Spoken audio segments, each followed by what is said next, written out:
Assalamualaikum warahmatullahi taala wabarakatuh.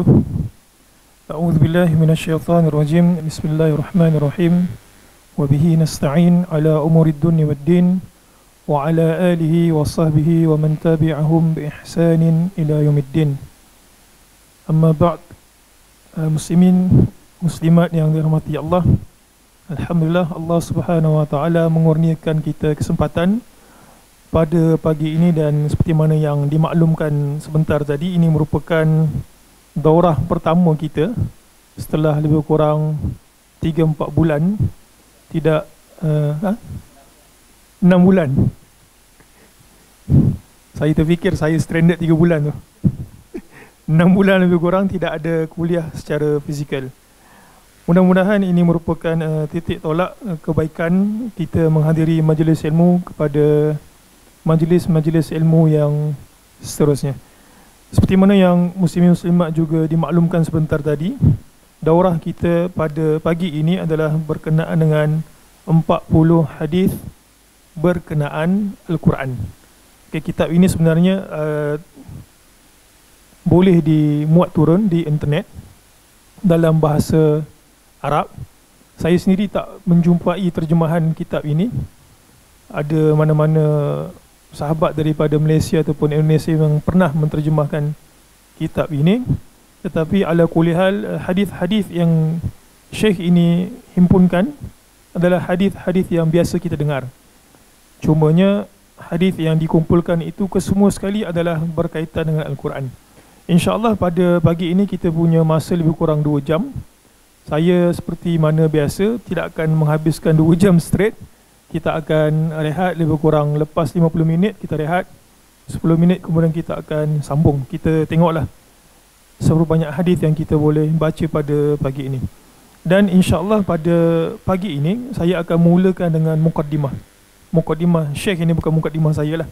Mukaddimah Syekh ini, kenapa dia tulis kitab ini, dan sebenarnya kita akan menjumpai kitab ini sebenarnya beliau tulis supaya kita boleh menghafal hadis-hadis di dalamnya. Okay. Dia tulis hadis-hadis ini supaya kita boleh hafal hadis-hadis. Bahkan di bahagian mukaddimah kitab ini, beliau sendiri menukilkan cara nak menghafal hadis.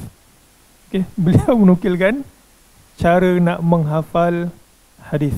Jadi mungkin ada sesiapa yang berminat untuk menghafal hadis ini, bolehlah tengok cara ini yang Syekh ini sebutkan dalam mukaddimah beliau. Baik, muslimin muslimat yang dirahmati Allah sekalian, hadis kitab ini namanya adalah Al-Arba'un Al-Quraniyah. Al-Arba'un Al-Quraniyah, 40 Quraniyah. Dalam arti kata lain adalah 40 hadis-hadis berkaitan dengan Al-Quran. Okay. Banyak para ulama mengumpulkan hadis-hadis bilangannya 40 plus minus. Yang terkenal seperti mana yang muslim-muslimat maklum adalah 40 hadis umum berkaitan dengan agama oleh Al-Imam An-Nawawi. Ini berdasarkan sepotong hadis Nabi SAW yang mempunyai pelbagai riwayat. Ala kulli hal, kesemua periwayatan ini ada kelemahan. Okay. Ala kulli hal, ulama mengambil kita panggil apa? Mengambil pedoman daripada hadis ini. Nabi SAW dalam hadis yang masyhur, setiap kali sebahagian besar para ulama ketika mana mereka menghimpunkan 40 hadis mengikut tema-tema tertentu, kita ada Syekh Mula Al-Qari, Syekh Mula Ali Al-Qari menghimpunkan 40 hadis kursi. Beliau juga menukilkan hadis ini. Al-Imam Nawawi juga dalam muqaddimah hadis 40 menukilkan hadis yang sama. Nabi SAW menyebutkan, man hafiza ala ummati, barang siapa yang menghafal ataupun menjaga, memelihara 40 hadis untuk umat aku. Dalam arti kata lain, beliau ataupun mana-mana orang yang cuba preserve, menghimpunkan hadis supaya orang lain boleh mengambil manfaat, supaya orang lain boleh mengambil pedoman.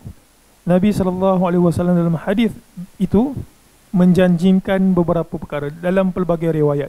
Ada riwayat yang menyebutkan ba'athahullahu fi zumratil ulama'i wal fuqaha.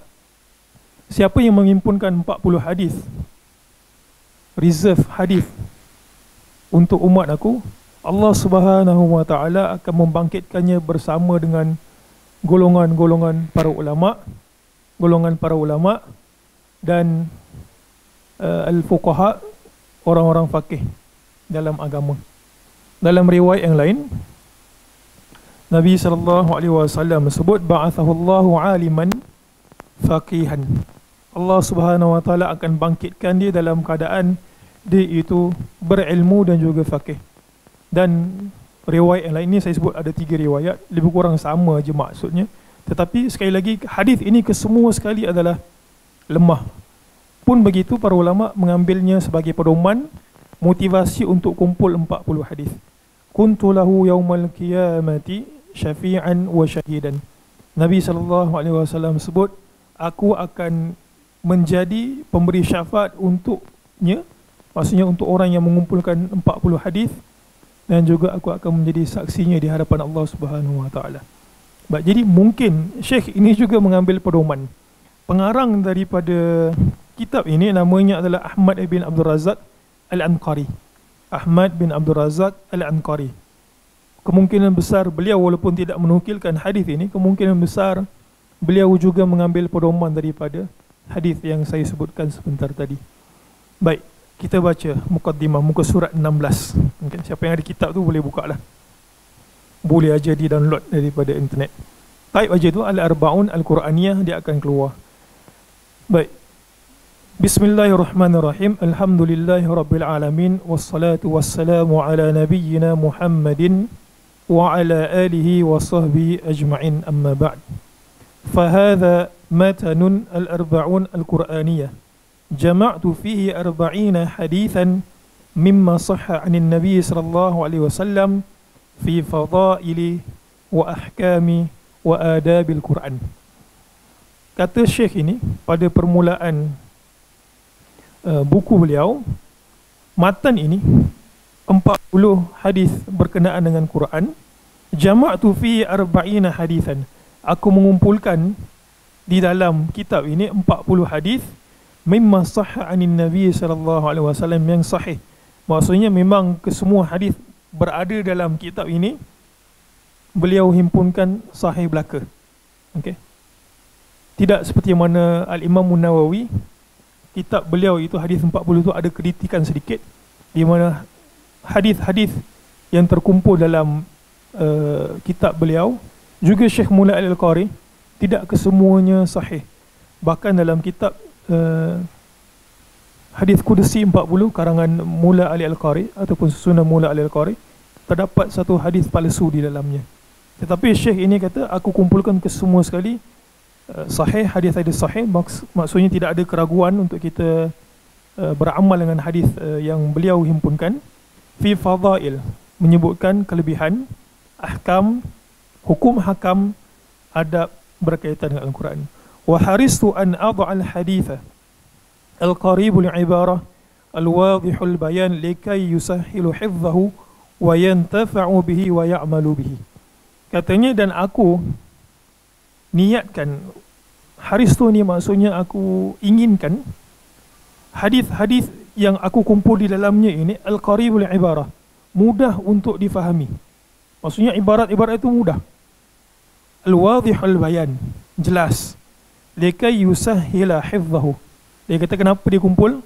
Untuk orang yang buka kitab ini hafal. Wa yantafa'u bihi, dan juga mereka boleh mengambil manfaat. Wa ya'malu bihi, dan beramal. Jadi dia niatkan ada 3 perkara. Jadi saya yang membaca kitab ini dan juga muslim-muslim yang hadir pada hari ini, marilah sama-sama kita niatkan, satu, untuk menghafal hadis-hadis dalamnya. Yang kedua, kita mengambil manfaat. Dan yang ketiga, kita beramal. Wa man ta'ammal al-ahadith allati waradat 'anil nabi sallallahu alaihi wasallam fil kalami 'anil Qur'ani wa fadailihi wajada annaha laysat khassatun bihifdzil Qur'ani faqat. Baik, katanya siapa yang ta'ammal, merenung hadis-hadis daripada Nabi sallallahu alaihi wasallam fil kalami 'anil Qur'an. Maksudnya bila Nabi sallallahu alaihi wasallam sebut sesuatu berkenaan dengan Al-Quran dan juga kelebihannya, Syekh ini sebut wajada annaha laysat khassatun bihifdzil Qur'ani faqat. Dia akan mendapati bila dia tengok keseluruhan hadis itu secara kolektif, secara menyeluruh, dia akan kata apa? hadis Nabi berkenaan dengan Al-Quran ni bukan semata-mata untuk dihafal. Betul, kita tak menafikan orang yang hafal Quran mempunyai kelebihan yang begitu besar. Tetapi Nabi bila menyebutkan tentang Al-Quran, bukan semata-mata dibaca dan bukan semata-mata dihafal. Wa iqamah hurufatu wa iqamati hurufihi wa tajwidihi wa taghanni bihi. Dia kata bukan juga untuk semata-mata iqamati hurufihi, maksudnya menyebutkan hak-hak huruf, membacanya secara bertajwid, wa taghanni bihi, dan juga melagu-lagukan. Bal innal ladzi yaqra'ul ahaditha wa yata'ammaluha sayajidu annaha ja'at bil hathi 'ala al-'ilmi wal 'amal. Dia kata dia akan mendapati ja'at bil hathi 'ala al-'ilmi wal 'amal. Dia akan mendapati hadis-hadis itu kesemua sekali. Bila Nabi sebut tentang Al-Quran, keseluruh hadis itu kita faham Nabi sebenarnya menggalakkan kita untuk mempelajari Al-Quran. Dan juga bila kita belajar, kita boleh beramal. Wal qira'ah wal hifz, dan kita baca dan juga kita hafal. Baik, muka surat berikutnya. Dia penting sebenarnya nak baca mukadimah ni, ada benda yang menarik. Muka surat 17. Wa akhiran ad'u ikhwani wa akhawati ila tamassuki bil kitabi was sunnah as-sahihah. Dan akhir sekali, ad'u, aku menyeru kepada ikhwani, saudara-saudaraku, wa akhawati, dan juga saudari-saudariku, ila tamassuki bil kitabi was sunnah, untuk memegang erat Al-Quran dan juga as-sunnah yang sahih, wal amal bihima zahiran wa batinan, dan juga beramal dengan Al-Quran dan juga sunnah-sunnah Nabi sallallahu alaihi wasallam yang sahih, zahir, secara zahir, dan juga batin. Maksudnya kita ada ibadah yang lahiriah yang kita nampak, zakat, puasa, dan juga kita ada ibadah batiniah, khusyuk, zuhud, rendah diri, tidak sombong, tidak takabur. Itu maksudnya zahir dan juga batin. Wa taraka kulla ma khalafahuma min bid'atin wa au ma'siyatin au taksirin, dan meninggalkan apa yang bercanggah dengan Al-Quran dan juga sunnah berupa bid'ah, kemaksiatan, dan juga kurang dalam beramal. Kama ushiru ila anna hadzal kitab qad qasama ila fusulin hasba ma yali. Dia kata, aku akan menunjukkan pecahan-pecahan kitab ini. Baik, kalau muslim-muslim ada kitab itu. Al-faslul awal, bahagian pertama dalam hadis ini, al-ahadithul waridah fi fadaili qiraatil Quran wa mudarasatihi. Bab yang pertama, chapter yang pertama dalam hadis 40 ini ada. Setakat yang anda jumpa tak ada lagi. Dia bahasa Arab. Dia tak apalah, muslim-muslimat ada yang bahasa Arab ni saya terjemahlah. Sepatah-sepatah saya pun baca jenis yang pattern sebiji-sebiji gitu kan. Itu sebab syurga neraka tu tak habis-habis lagi. Ya, insyaAllah pukul 8. Baik, al-faslu tsani, chapter yang kedua, al-ahadithul waridah fil adabi wal ahkam. Chapter yang kedua dalam hadis 40 Quran ini adalah berkenaan dengan adab dan juga hukum hakam. Al-faslu tsalits, al-ahadithul waridah fi fadli hifzi kitabillahi wa jazaa ahli. Hadis yang menyebutkan berkenaan dengan kelebihan orang menghafal Quran dan juga orang-orang itu. Jazaa ahli, maksudnya pahala yang orang-orang menghafal Quran akan dapat. Al-faslul rabi', al-ahadithul waridah fil hithi ala ta'ahudil Quran wa muraja'atihi. Bab yang keempat adalah hadis-hadis berkenaan dengan galakan ta'ahud Al-Quran. Ta'ahud ni maksudnya menetapkan janji. Menetapkan janji untuk kita baca Quran ataupun menetapkan janji untuk kita mempelajari Al-Quran. Ta'ahud ini maksudnya dalam katalah, kalau saya nak bagi satu contoh, dalam satu hari ni ada tak masa kita reserve untuk Quran? Ada orang dia kata masa lepas isyak tak ada siapa boleh ganggu, aku nak baca Quran. Itu maksudnya ta'ahud. Ta'ahud maksudnya Nabi SAW galakkan kita untuk reserve masa kita 24 jam ini. Dalam masa sehari ada satu masa yang kita kena untuk diri kita dengan Quran. Betul, Quran ini tak fardu, Quran ini tidak wajib dibaca. Okay? Dari sudut kalau kita tak baca kita berdosa. Hari tu kalau kita tak baca Quran, kita berdosa. Quran tak wajib dalam erti kata yang demikian. Tetapi menjadi satu kekurangan yang sangat besar bagi seorang mukmin, sehari tu dia tak baca Quran. Dia satu benda yang mukmin tu tak ada izzah, dia tak ada nur pada diri dia tu kalau dia tak baca Quran. Ya, Quran tak wajib, tapi kalau dia tak baca Quran, mukmin tak baca Quran, ada satu benda yang lacking dekat diri dia tu, kurang. Baik, yang kelima, al-ahadithul warida fi istihbabi tajmil as-sauti bil Quran. Okey. Bab yang kelima adalah hadis-hadis berkenaan dengan istihbab, disukai tajmil as-saut. Tajmil maksudnya memperindahkan ketika mana kita baca Quran. Apakah digalakkan? Ya, digalakkan untuk kita ini melatih suara supaya kita bila baca Quran tak lelah bunyi yang kita panggil apa entah. Kena bagi merdu lah baca Quran tu, kena bagi merdu. Okey. Bab yang keenam, al-ahadithul warida fi ikhlasil amal lillahi azza wa jal. Bab yang keenam adalah hadis-hadis berkenaan dengan ikhlas beramal kerana Allah azza wa jal. Dan bab yang ketujuh, ada 7 bab saja ke semua sekali, al-ahadithul warida fi fadaili ba'dis suwar. Bab yang ketujuh adalah hadis-hadis berkenaan dengan menyebutkan kelebihan beberapa surah. Surah ini apa kelebihan dia, surah ini apa kelebihan. Jadi saya sangat menggalakkan muslim-muslimat ada kitab ini. Okay. Kitab ini diberi percuma dekat internet dan saya yakin dan percaya pengarangnya pun memang infak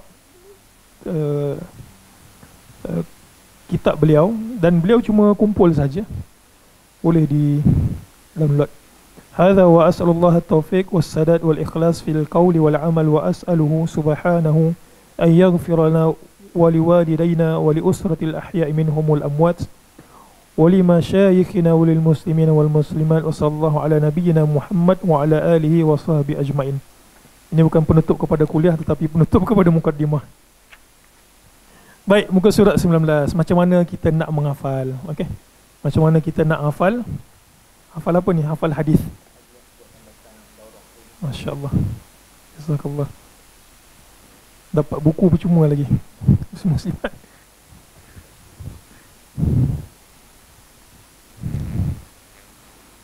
Baik. Macam mana nak menghafal hadis? Mungkin kita banyak dengar macam mana cara nak hafal Quran kan. Bahkan saya pernah jumpa kitab 3 bulan boleh khatam hafal Quran. Saya baca kitab tu dan saya cuba praktik, tak jadi. 3 bulan boleh hafal keseluruhan Quran. Yang mungkin saya lah kot yang tak punya banyak masa ataupun tak konsentrate. 3 bulan. Ya. Itu ada hadis, ada kitab yang menyebutkan secara spesifik macam mana cara nak hafal Quran. Tapi Syekh ini, seperti mana yang beliau sebutkan, dia nak kita hafal kitab dia. Hadis ni lah. Baik. Kaifiyatu hifzil ahadith. Bagaimana cara kita nak hafal hadis? Saya yakin dan percaya kalau muslim-muslimat hafal hadis dalam ni, kitab ni, muslim-muslimat boleh jadi ustaz dah. Bagi ceramah kat depan dan boleh sebut dalil. Boleh sebut dalil. Kurang-kurang kitab ini, saya selalu sebut dekat student kan.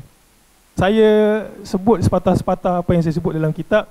Mudah-mudahan bila mereka dah graduate ataupun mereka dah keluar universiti, mereka boleh menggunakan kitab yang sama sebab mereka dah khatam dan mengajar kepada orang lain. Kalau dia cikgu, dia boleh bawa kitab itu bagi tahu dekat anak murid dia. Kalau dia seorang ketua keluarga, dia boleh baca kitab tu dan huraikan sikit-sikit kepada ahli keluarga dia kan. Boleh jadi ustaz lah kan. Amin. Baik, awalan dia kata al-hadafu min hifzil hadithi huwa al-ilmu wal amal bihi wa raf'ul jahli 'anil nafs. Dia kata yang pertama, kena betulkan niat dulu. Niat untuk menghafal hadis. Al-ilm adalah untuk kita mengangkat kejahilan diri kita. Yang kedua, beramal. Dia sebut dari situ. Raf'ul jahli 'anil nafs. Untuk ilmu, beramal dan juga mengangkat kejahilan dalam diri kita. Niat tu kena betul dulu kan. Sebab niat itu akan memandu kita. Kenapa kita hafal Quran? Kenapa kita datang ke sini hari ini? Dan ya, satu orang yang tak masuk bidang agama ini, antara cabaran terbesar untuk dia punya mujahadatun nafs itu adalah memperbetulkan niat dia untuk belajar agama. Dan Syekh ini sebut mula-mula, kalau nak hafal hadis kena tetapkan tujuan dulu, target. Thaniyan, dia kata. Yang kedua, macam mana cara nak hafal hadis. Ini dia tak bagi tahu lagi macam mana cara dia. Cuma dia bagi mukaddimah, dua mukaddimah. Dia kata, annal ahaditha takhtalifu min haythu tul wal qasar. Dia kata hadis-hadis Nabi ini berbeza-beza dari sudut panjang pendeknya. Wa bitta'kid akhil karim, dia kata, confirm wahai saudaraku yang mulia, annaka turidu hifdhan rasikhan fi dhihn. Dia kata confirm kau nak hafal hadis, dia melekat dalam kau punya kepala kan. Dia kata lal hifdzal ladzi la yakadu yalbathu yawman thumma yansa. Dia kata mesti kau nak hafal supaya dia melekat. Kalau orang tanya kau boleh keluarkan hadis itu kan. Dia kata confirm kau tak nak hafal, la yakadu yalbathu yawman, tak sampai sehari, thumma yansa, kemudian kau lupa. Jam ni hafal ingat, petang lupa. Dia kata mesti kau tak nak jadi macam itu kan. Dia kata wa ilaika akhi hadhihi at-tariqah al-muyassarah. Ya. Dia kata wahai saudara-saudaraku yang mulia, ini adalah langkah-langkah untuk menghafal hadis. Ada 4 langkah saja. Baik, kita cuba praktiklah. Jadi seperti mana yang disebutkan tadi, pengurusi kita sebutkan, daurah ini akan bersiri. Jadi boleh kot dengan kehadiran ada lebih kurang 6 yang ada pada hari ini, kita tasmik lah kot next daurah. Boleh tasmik next daurah. Kita mula dengan pengurusi dulu. Kena hafal. Dia dah bagi tahu dah kan, kitab ni siapa baca kena hafal. Baik, yang pertama dia kata, anta hadithan wahidan thumma taqra'ahu 3 marratin. Dia kata engkau ambil satu hadis, taqra'ahu, engkau baca 3 kali. Baca 3 kali. Maksudnya jangan kalut dulu nak apa, nak bagi ingat tu. Bagi lancar kaidah dulu. Ma'a tashihil akhta'il lughawiyah. Dengan engkau baca, membetulkan engkau punya kesalahan bahasa, in wujidat, kalau ada. Thumma qarrara al-haditha 10 marrat bisyaklin sari'in qalilan. Kemudian engkau ulang hadis itu sebanyak 10 kali dengan kelajuan yang sedikit cepat. Katalah kita ambil hadis yang pertama tu kan, wa majtama'a qaumun fi baitin min buyutillah yatluna kitaballah. Saya ulang 3 kali, bagi slow. Kemudian 10 kali bagi laju sikit. Gitu. Itu maksudnya cara yang pertama. Yang kedua dia kata, cara yang next step, cara berikutnya, langkah berikutnya, qarraral haditha min 10 ila 20. Engkau ulang hadis itu sebanyak 10 hingga ke 20 kali. Marrah bin nazri ilaihi bi tariqatin taswiriyati lil matan. Dia kata engkau tengok 10 ke 20 kali, engkau tengok dan engkau cuba gambarkan. Gambar gitu kan. Tadi dah berapa? 3 kali. Kemudian 10 kali, dah berapa kali? 13 kali kan. Kemudian 10 sampai 20 kali tengok juga, tapi kita tengok dengan menggambarkan gitu. Kita tengok mata kita. Thumma qaral hadith, kemudian kau ulang hadis sebanyak 10 ke 30 kali, walakin ghaiban. 10 kali tengok gitu, kemudian 10 kali lagi tanpa tengok. Tengok lagi tu 10 kali.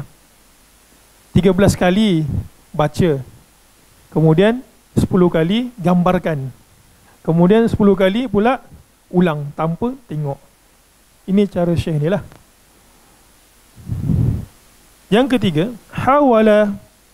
cara berikutnya, hawala an tuqarrira ma hafidha fi kulli ahwalik. Dia kata cara yang ketiga, engkau cuba ulang apa benda yang kau telah hafal, fi kulli ahwalik, dalam pelbagai keadaanmu. Maksudnya qaiman qaidan, engkau duduk engkau baca, engkau berdiri engkau baca, sebelum tidur engkau baca. Maksudnya mana-mana keadaan, bawa kereta baca, tengah duduk tunggu cikgu datang ataupun ustaz datang mengajar, baca. Nak ke masjid, baca. Hatman satajidu thamarata insya-Allah. Dia kata engkau akan jumpa dia punya hasil. Baik, sini saya nak beritahu kan, walau macam mana pun orang tulis kaedah nak hafal Quran, kaedah nak hafal hadis, dia punya keyword satu saja. Apa dia? Ulang, dan juga yang kedua, komitmen.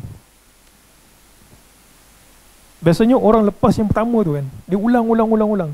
Tapi dia tak lepas yang kedua, apa dia? Komitmen. Sama lah juga dengan mengaji kan. Orang yang boleh ulang datang banyak kali hadir majlis ilmu, kemudian dia letakkan komitmen, insya-Allah dia akan jadi satu orang yang faqih. Baik, yang keempat. Cara yang keempat terakhir. Dia kata ihris ala tikraril hifz mi'a marrah. Dia kata engkau cuba ulang sebanyak 100 kali. Tengok dia ulang komitmen ini, ulang komitmen. Wa kullamma mazdada adad marrat tikrar kana al-hifz akthar rusukhan. Dia kata setiap kali engkau tambah engkau punya pengulangan, maka dia akan bertambah rusukhan. Rusukhan ni maksudnya akan bertambah melekat dekat engkau punya kepala. Ada tak orang di kalangan kita, saya kan yakin dan percaya muslim-muslim yang datang pada hari ini, tak ada satu orang pun di kalangan kita yang pernah terlupa Al-Fatihah. Bahkan kalau saya tebuk mana-mana ayat, dalam surah Al-Fatihah tu pun, insya-Allah muslim-muslimat boleh hafal. Dia tak ada, saya terlupa Al-Fatihah. Kalau dia terlupa Fatihah maksudnya apa? Dia tak solat hari tu. Ataupun dia tak solat sebulan. Dia kena stroke. Tapi orang kena stroke pun, dia bangkit dia boleh hafal Fatihah. Sebab apa? Dah sepanjang umur hidup dia baca Fatihah tu je. Kan? Itu sebab orang dia punya keyword dia ulang dan juga komitmen. Itu saja. Baik, wa mimma yajibu bayanu dan yang perlu diingatkan kat sini, dia kata annan nasa tatafawata fil hifz. Manusia ini berbeza-beza dari sudut kekuatan hafalannya. Jadi janganlah kita nak compare kita punya hafalan dengan orang yang memang biasa menghafal kan. Kita baru nak berjinak-jinak, kalau kita compare, kita bandingkan kita dengan kawan tu, kita jadi stres nanti. Kita ikut kita punya peningkatan dan juga perkembangan. Wa kullun ala khairil, dan kesemua sekali itu adalah kebaikan. Wal kull ma'jur insya-Allah, dan kesemua sekali akan diberikan pahala. Baik. Tak apa saya baca satu-satu kitab ni kan. Saya suka macam itulah. Kita dari kulit ke kulit. Khutbatul kitab. Ada khutbah kitab pula. Sebelum kita masuk kepada hadis yang pertama, Syekh ini juga memulakan kitab beliau dengan hadis. Bismillahirrahmanirrahim, katanya an Amiril Mu'minin Abi Hafsin Umar bin Al-Khattab radhiyallahu anhu qala Rasulullah sallallahu alaihi wasallam innamal a'malu binniyat wa innamal likulli imri'in ma nawa. Faman kanat hijratuhu ila Allah wa rasulihi fa hijratuhu ila Allah wa rasulihi. Wa man kanat hijratuhu lidunya yusibuha aw imra'atin yankihuha fa hijratuhu ila ma hajara ilaihi, rawahu al-Bukhari wa Muslim. Baik, saya tak terangkan hadis ini. Hadis ini banyak kali disebutkan dan juga diterangkan oleh para asatidzah tentang setiap amalan mesti dengan niat. Siapa yang meniatkan kerana Allah dan juga Rasulnya, maka dia akan mendapatkan apa yang Allah dan juga Rasulnya janjikan. Siapa yang buat kerana dunia yang dia ingin perolehi, maka dia akan mendapatkan apa yang dia inginkan. Ta'liq, komentar kepada hadis ini. Qultu afallahu anni, semoga Allah Subhanahu wa taala memaafkan aku. Innama bada'tu bihadzal hadis ta'sisan bi'immatina. Dia kata aku mulakan kitab aku ini dengan hadis ini, innamal a'malu binniyat, mengambil contoh terhadap para imam. Al-Imam Al-Bukhari juga mulakan kitab beliau dengan innamal a'malu binniyat ini. Bukhari bahkan tidak menyebutkan muqaddimah. Muqaddimah dia inilah Bismillah, kemudian hadis ini.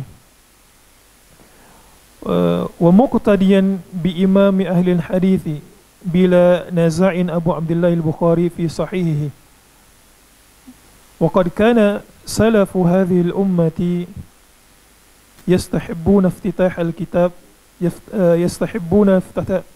يستحبون افتتح الكتب بهذا الحديث كما قال الإمام عبد الرحمن بن مهدي رحمه الله من أراد أن يصنف كتابا فليبدأ بحديث عمر بن الخطاب.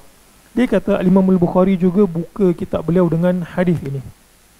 Kemudian pengarang kitab ini kata, dia nukilkan satu perkataan oleh Al-Imam Abdul Rahman Ibn Mahdi yang sezaman dengan Al-Imam Syafi'i. Beliau inilah yang meminta Al-Imam Syafi'i untuk menuliskan Ar-Risalah, kitab usul fiqh itu. Al-Imam Abdul Rahman Ibn Mahdi katanya apa? Man arada an yusannifa kitaban. Siapa yang nak tulis suatu kitab, katalah muslim-muslimah ada niat nak tulis kitab, Abdul Rahman Ibn Mahdi kata apa? Falyabda bi hadithi Umar bin Khattab. Maka dia kata hendaklah dia mulakan penulisan kitab dia itu dengan hadis innamal a'malu binniyat fi kulli bab, pada setiap bab.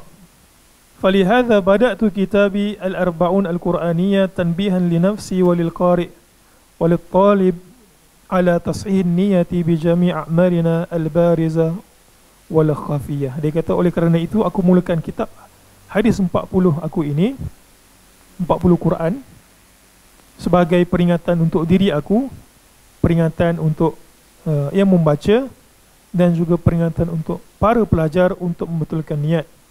Bi jami'i a'malina, kesemua sekali kita punya amalan, al-barizah, yang jelas nampak dan juga yang tersembunyi. Wallahu alam. Baik, alhamdulillah, itu adalah muqaddimah oleh pengarang. Kita akan masuk kepada hadis yang pertama. Okey, muka surat 21. Al-faslul awwal. Al-ahadithul warida fi fadaili qira'atil Quran wa mudarasatihi. Hadis yang pertama adalah bab yang pertama adalah hadis-hadis yang Nabi SAW sebutkan berkenaan dengan fadilat membaca Al-Quran dan juga mempelajari Al-Quran. Baik, hadis yang pertama, fadlu mudarasatil Quran, kelebihan orang yang saling mempelajari Al-Quran. Hadis ini juga lazim kita dengar.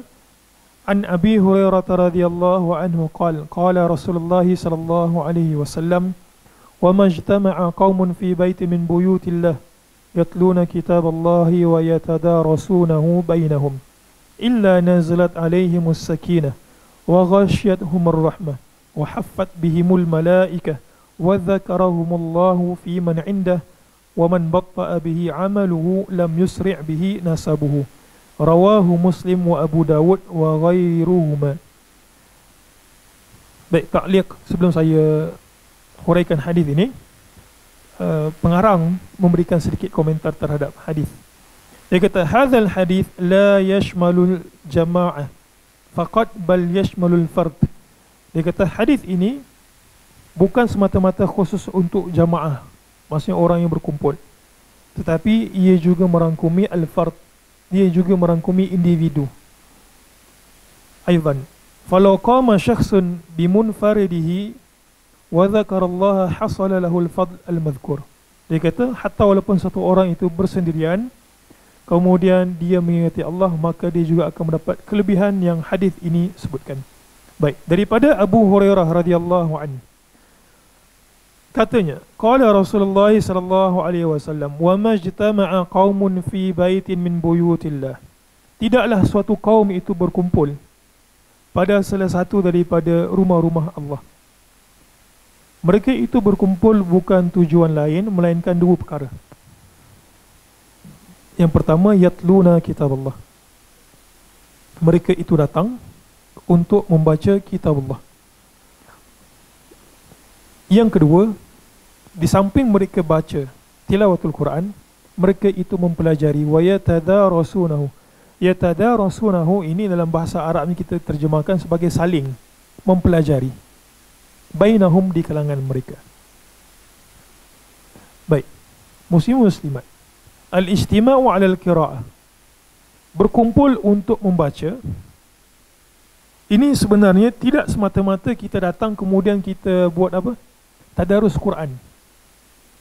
Maksudnya kita pergi ke masjid kemudian kita tadarus Quran. Makna ijtima' ini berkumpul lebih luas daripada itu.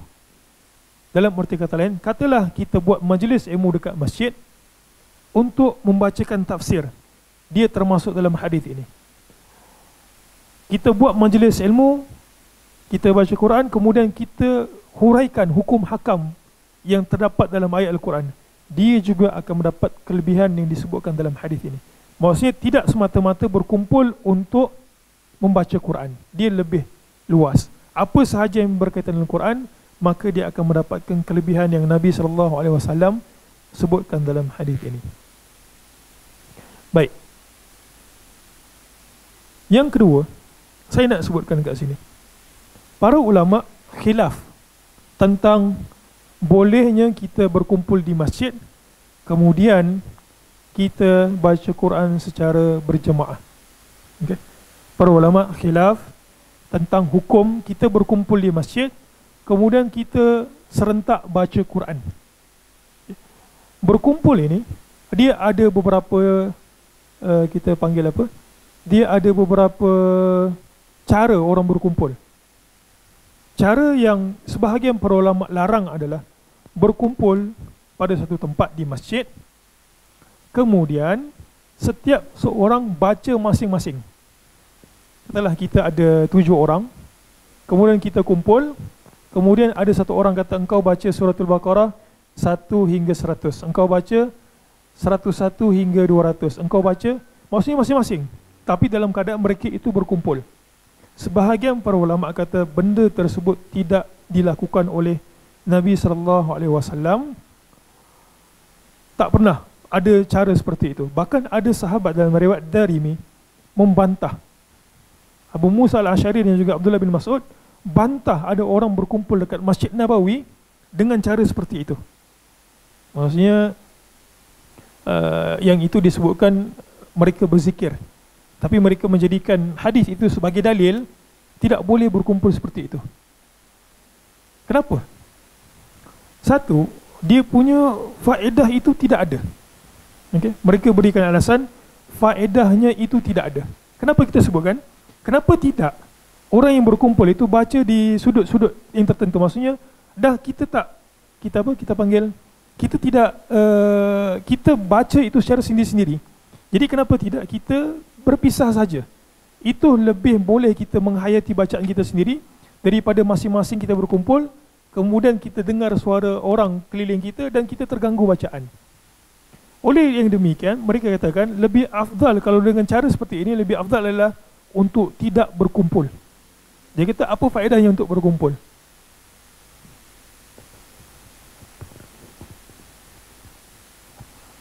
Dia kata lebih afdal untuk tidak berkumpul. Dia boleh baca bacaan dia sendiri, kemudian dia boleh menghayati, dia boleh tadabbur. Tetapi yang dimasukkan dalam hadis ini saya nak sebutkan pandangan para ulama. Allah Alam, ini adalah pandangan yang lebih zahir dalam masalah ini, lebih tepat dalam masalah ini adalah tidak dibuat seperti itu. Kalau nak berkumpul boleh, tetapi dengan cara ni, perkataan Nabi ini kat belakang ni kan, wa yatadarasunahu. Mereka berkumpul baca tetapi untuk mempelajari. Contoh macam mana? Kita berkumpul, katalah ada 7 orang, kita minta satu orang baca. Dia baca, yang lain dengar. Ini cara yang hadis ini maksudkan. Okay, jadi tujuannya itu adalah tujuan untuk tadabbur. Tujuannya itu adalah tadabbur, maksudnya kita menghayati apa yang kita baca. Tujuannya adalah untuk membetulkan. Kalau dia tersalah baca, kita boleh betulkan. Jadi niatnya itu adalah belajar. Ataupun bila dia baca, guru yang ada kat depan ataupun orang yang tahu alim tentang ayat itu, dia boleh huraikan. Dia kata ayat ini maksudnya adalah sekian, maksudnya adalah sekian. Ini adalah pandangan pertama. Kata kalau nak berkumpul, tujuannya adalah untuk mempelajari. Kalau tujuan nak baca sama-sama, kemudian baca serentak, dia kata faedahnya itu kurang. Kalaulah seperti itu, lebih baik baca sorang-sorang, kan? Dia boleh, dia kurang gangguan, dia lebih baca dengan baik, begitu.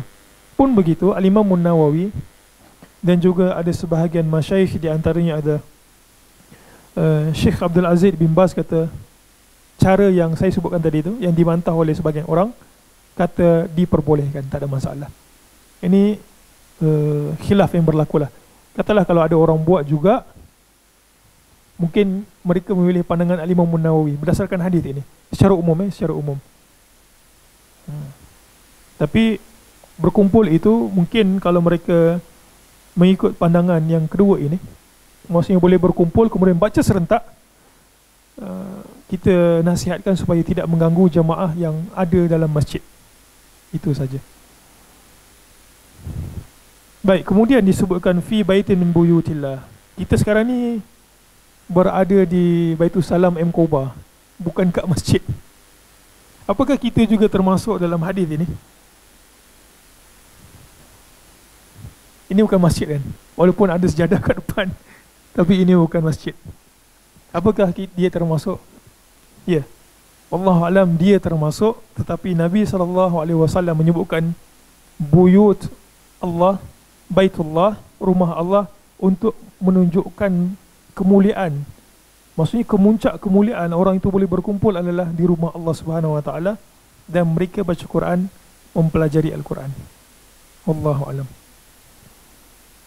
Baik, apa kelebihan dia akan dapat? Yang pertama, nazalat alaihimus sakinah. Orang yang datang ke masjid, kemudian dia datang niat nak solat, dalam masa yang sama dia niat untuk belajar agama, dia akan dapat sakinah, ketenangan. Yang kedua, wa ghasyiathumur rahmah, dan mereka itu akan diselubungi rahmat. Rahmat itu apa dia? Rahmat itu adalah riqqatun, kelunakan, taqtadil ihsan ilal marhum, kelunakan yang menyebabkan kita berbuat baik kepada orang yang kita sayangi, marhum.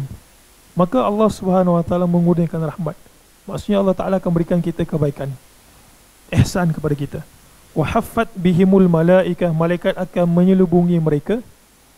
Dan wa dzakarahumullahu fiman indah, Allah Subhanahu Wa Taala akan menyebutkan orang-orang yang hadir di majlis ilmu ini di masjid di sisi para malaikat yang bersama dengan Allah Subhanahu Wa Taala. Kemudian penutup hadis ini adalah satu benda yang sangat menarik. Hadis tentang berkumpul ini dia memerlukan tindakan. Kita baca saja kemudian kita best-nya kalau datang ke majlis ilmu, tapi kita sendiri tak buat, kita tak akan dapat kelebihan ini. Betul? Ya.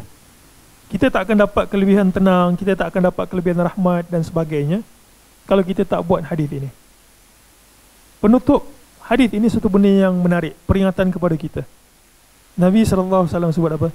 Man batta'a bihi amaluhu, siapa yang dia punya amal tu slow, dia tak buat pun, dia kata tak apalah, hari ni letih baru habis main sukan, kata baru habis shopping, baru habis macam-macam lah, hari keluarga ke apa, penat sampai kasar, malam tu ada majlis ilmu, dia kata tak apalah, next time. Next time tu pun next time juga katanya, next time. Sampai bila next time itu? Nabi kata apa?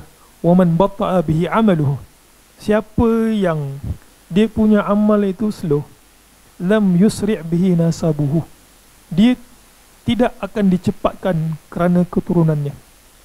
Okay? Dia tidak akan dicepatkan kerana keturunannya. Maksudnya orang itu kena usaha sendiri untuk dapat fadilat-fadilat ini. Dia tidak ada kelebihan engkau siapa. Kan kadang-kadang kalau kita nak masuk satu agensi, kita guna kabel kan. Kenapa orang guna kabel?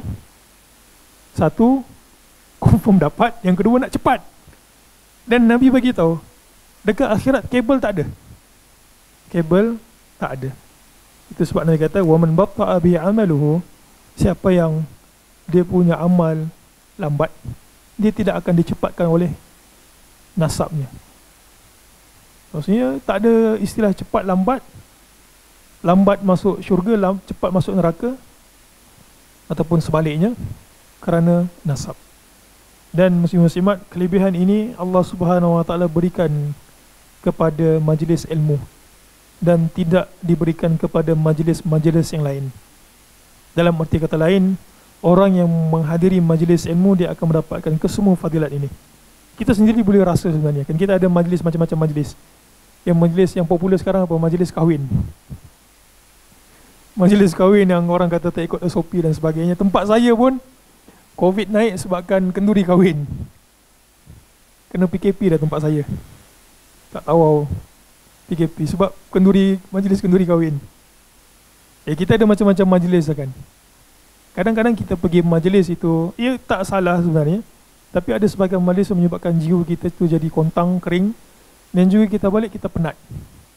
Tapi majlis ilmu bila kita datang, dia penat-penat, dia memang penat. Kita keluar tenaga, orang lain pergi tempat lain, kita pergi majlis ilmu, tapi kita akan jumpa ketenangan jiwa yang mungkin tidak dikurniakan kepada kita masa kita kuliah online. Kita duduk kat depan tu kan, saya lah cakap kat depan, kita depan kamera, training 6 bulan, 3 bulan depan kamera cakap seorang-seorang, pasang sendiri. Lain feelnya dengan kita berkumpul pada hari ini. Jadi perkataan Allah Subhanahu Wa Taala dan juga Nabi Sallallahu Alaihi Wasallam itu benar. Dia tak nampak tapi kita boleh rasa. Wallahu alam, seperti mana yang saya sebutkan, bila berlalunya 50 minit kita akan berehat sebentar. Mungkin ada sebahagian muslim-muslimat yang tidak sempat sarapan ataupun nak ke bilik air ataupun nak ambil refreshment sedikit. Baik, kita berehat sebentar, lebih kurang 10 minit. Kita akan kembali semula pada pukul 10.05. Boleh kat mana? 10.05. Baik, subhanakallahumma wa bihamdik, asyhadu an la ilaha illa ant, astaghfiruka wa atubu ilaik. Mungkin ada. Baik, bismillah, wassalatu wassalamu ala rasulillah wa ala alihi wa sahbihi wa man walah. Wa ba'du. Kita pergi ke hadis yang berikutnya, iaitu hadis yang kedua. Hadis al-hadithu tsani al-harful wahid. Al-harful wahid, satu huruf, bukan satu huruf, min kitabillahi bi 10 hasanat. Satu huruf daripada kitab Allah diberikan ganjaran 10 hasanat, 10 kebaikan. Al-huruf kat sini maksudnya adalah alif, ba, ta, itu huruf. Bukan huruf kat sini dalam bahasa Arab. Yang kita tahu bahasa Arab tu dia punya pembahagian perkataan terbahagi kepada 3. Isim, fi'il, huruf. Bukan itu yang dimaksudkan huruf kat sini. Itu adalah pembahagian ataupun pecahan baru. Bahkan ada sebagian para ulama menyebutkan alif itu, alif berapa huruf? Alif berapa huruf? Alif lam mim. Alif lam mim berapa huruf? 3 kan? Sebagian para ulama ada yang pergi lebih jauh sikit. Kita katakan benda itu tak betul. Dia kata alif lam mim, alif itu sendiri ada mengandungi 3 huruf. Macam mana kita nak sebut alif? Alif lam fa. Alif lam fa berapa huruf? 3. Maksudnya alif tu saja 3 huruf. Terdiri daripada 3 pembentukan alif lam fa. Wallahu alam, benda tersebut para sahabat tak faham seperti itu. Tetapi bila disebutkan alif lam mim, alif itu 1 huruf, lam itu 1 huruf, mim itu 1 huruf. Bukan maksudnya pembentukan alif itu terdiri daripada 3 huruf. Kita tak faham seperti itu. Baik, jadi hadis ini berkenaan dengan ganjaran yang begitu besar Allah Ta'ala berikan kepada orang yang membaca Al-Quran. Hadis ini sering kali disebutkan. Nak Ramadan ni banyaklah keluar hadis ni kan. Jadi sebelum Ramadan kita baca dulu hadis yang popular ni. An Abdullah bin Mas'ud radhiyallahu anhu qala Rasulullah sallallahu alaihi wasallam, man qara'a harfan min kitabillah falahu bihi hasanatun wal hasanatu bi 10 amsalha. La aqulu alif lam mim harfun walakin alifun harfun wa lamun harfun wa mimun harfun. Rawahu at-Tirmidzi wad-Darimi. Wa qala Abu Isa hadha hadithun hasanun sahihun gharib wa sahhahu Albani. Wa qad sa'altu shaykhina sa'altu shaykhana Abdullah As-Sa'ad anhu faqala la ba'sa bihi. Baik, daripada Abdullah bin Mas'ud radhiyallahu anhu, Katanya, qala Rasulullah sallallahu alaihi wasallam, Rasul sallallahu alaihi wasallam bersabda, man qara'a harfan, sesiapa yang membaca satu huruf min kitabillah, daripada kitab Allah, daripada Al-Quran maksudnya, falahu bihi, maka dengan satu huruf itu hasanah, hasanah kebaikan. Baik, hasanah ini adalah salah satu doa yang Nabi sallallahu alaihi wasallam selalu minta. Dalam hadis riwayat Anas, Anas radhiyallahu an beritahu, kana aktharu da'watin yad'u biha an-nabiy sallallahu alaihi wasallam yaqul, satu dakwah, satu doa yang Nabi sallallahu alaihi wasallam selalu baca, iaitu apa dia? Allahumma rabbana atina fid dunya hasanah wa fil akhirati hasanah wa qina adzabannar. Ya Allah, berikanlah aku hasanah di dunia. Hasanah ini kalau terjemahan literalnya adalah kebaikan.